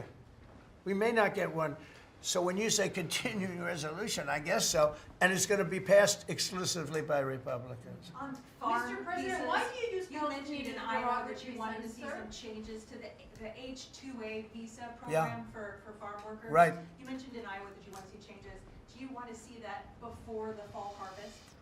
Well, I love both groups, and we take care of our farmers, and we also take care of the people that want bad people out of our country. And we're working on something that's going to work really well. We take care of our farmers, but we also have to take care of those people that voted for me because they don't want criminals in our country.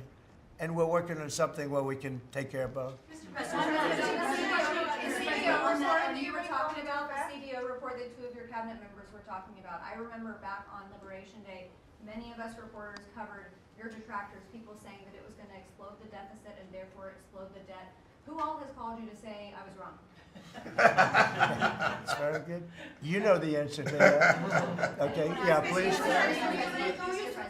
Governor Pritzker said yesterday that at the press conference that he would encourage nonviolent resistance to the National Guard if they were sent to Chicago. What's your response to that? He said what? That he would encourage nonviolent resistance if the National Guard is sent to Chicago. Look, this guy doesn't know what resistance is or nonviolent resistance is.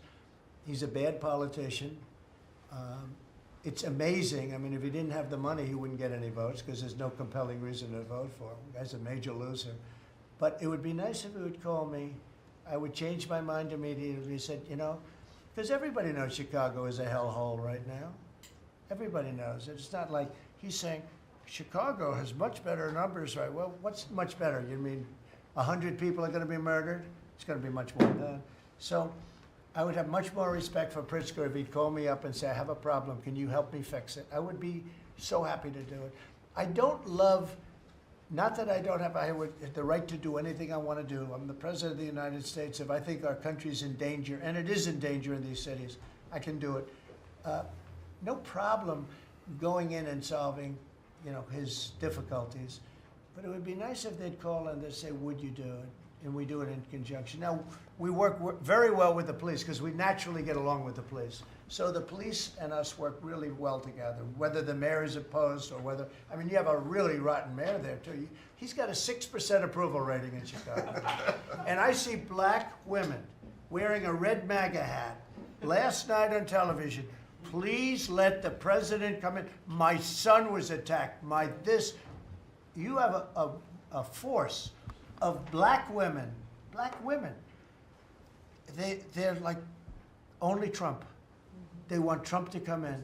And you see them, they're all over the place in Chicago because they're afraid to go out and they don't want their son or their daughter killed, just like your parents didn't want you killed. And we have a tremendous, look, it's not about winning elections because we want to have nice, fair elections. It's not politics. We want to see a safe country. You have people that want to see a safe country, and they're great people. You have great people in Chicago. The mayor is at 6% approval. He's an incompetent man. He should have never been put in a position like that. He can't handle it. You have an incompetent governor there. You have an incompetent governor in California, Gavin. I know him very well. He's incompetent. He's a nice guy, looks good. Hi, everybody. How you doing? He's got some strange hand action going. I don't know what the hell his problem is. It's a little weird, to be honest. There's a little something shaky going on there. But, you know, all he has to do is call me and say, we have the Olympics coming up. We want to make it really good and safe. And I'll put some really good, great American patriots in there, and you won't have any problems. Don't forget, it's loaded up with some stone-cold killers, some really bad people, some people that were just born to be bad. They're criminals, bad criminals, dangerous. And we can solve the problem for them very quickly. Okay, you know what I think? I think this.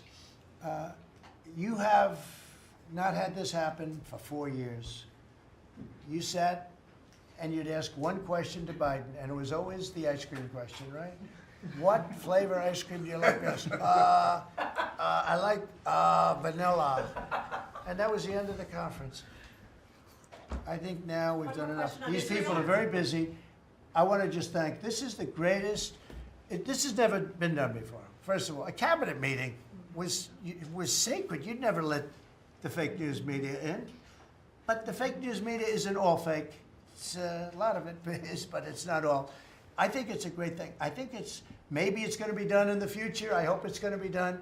But you really get the word out. I mean, we had, each one of these people spoke. I think each one if I thought one of them did badly, I would call that person out. I would say, Christy, what the heck are you doing? Please don't say that. No, but no, seriously, you have a very talented group of people. They get along, they work along together, and there's something really nice about just, you know, the openness of what we're doing. It's government. It's an open government. That's what we are. And we haven't made too many mistakes.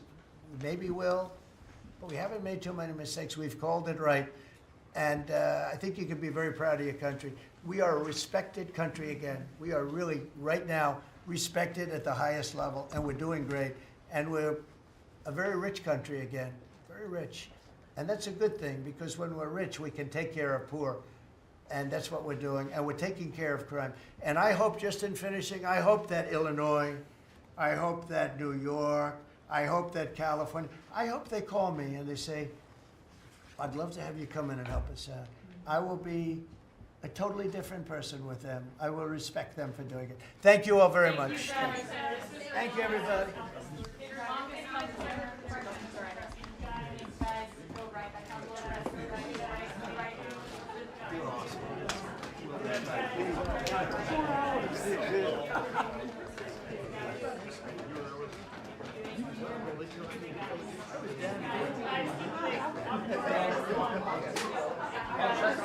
I'm not even.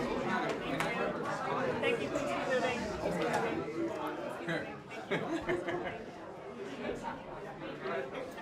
Thank you. Yeah.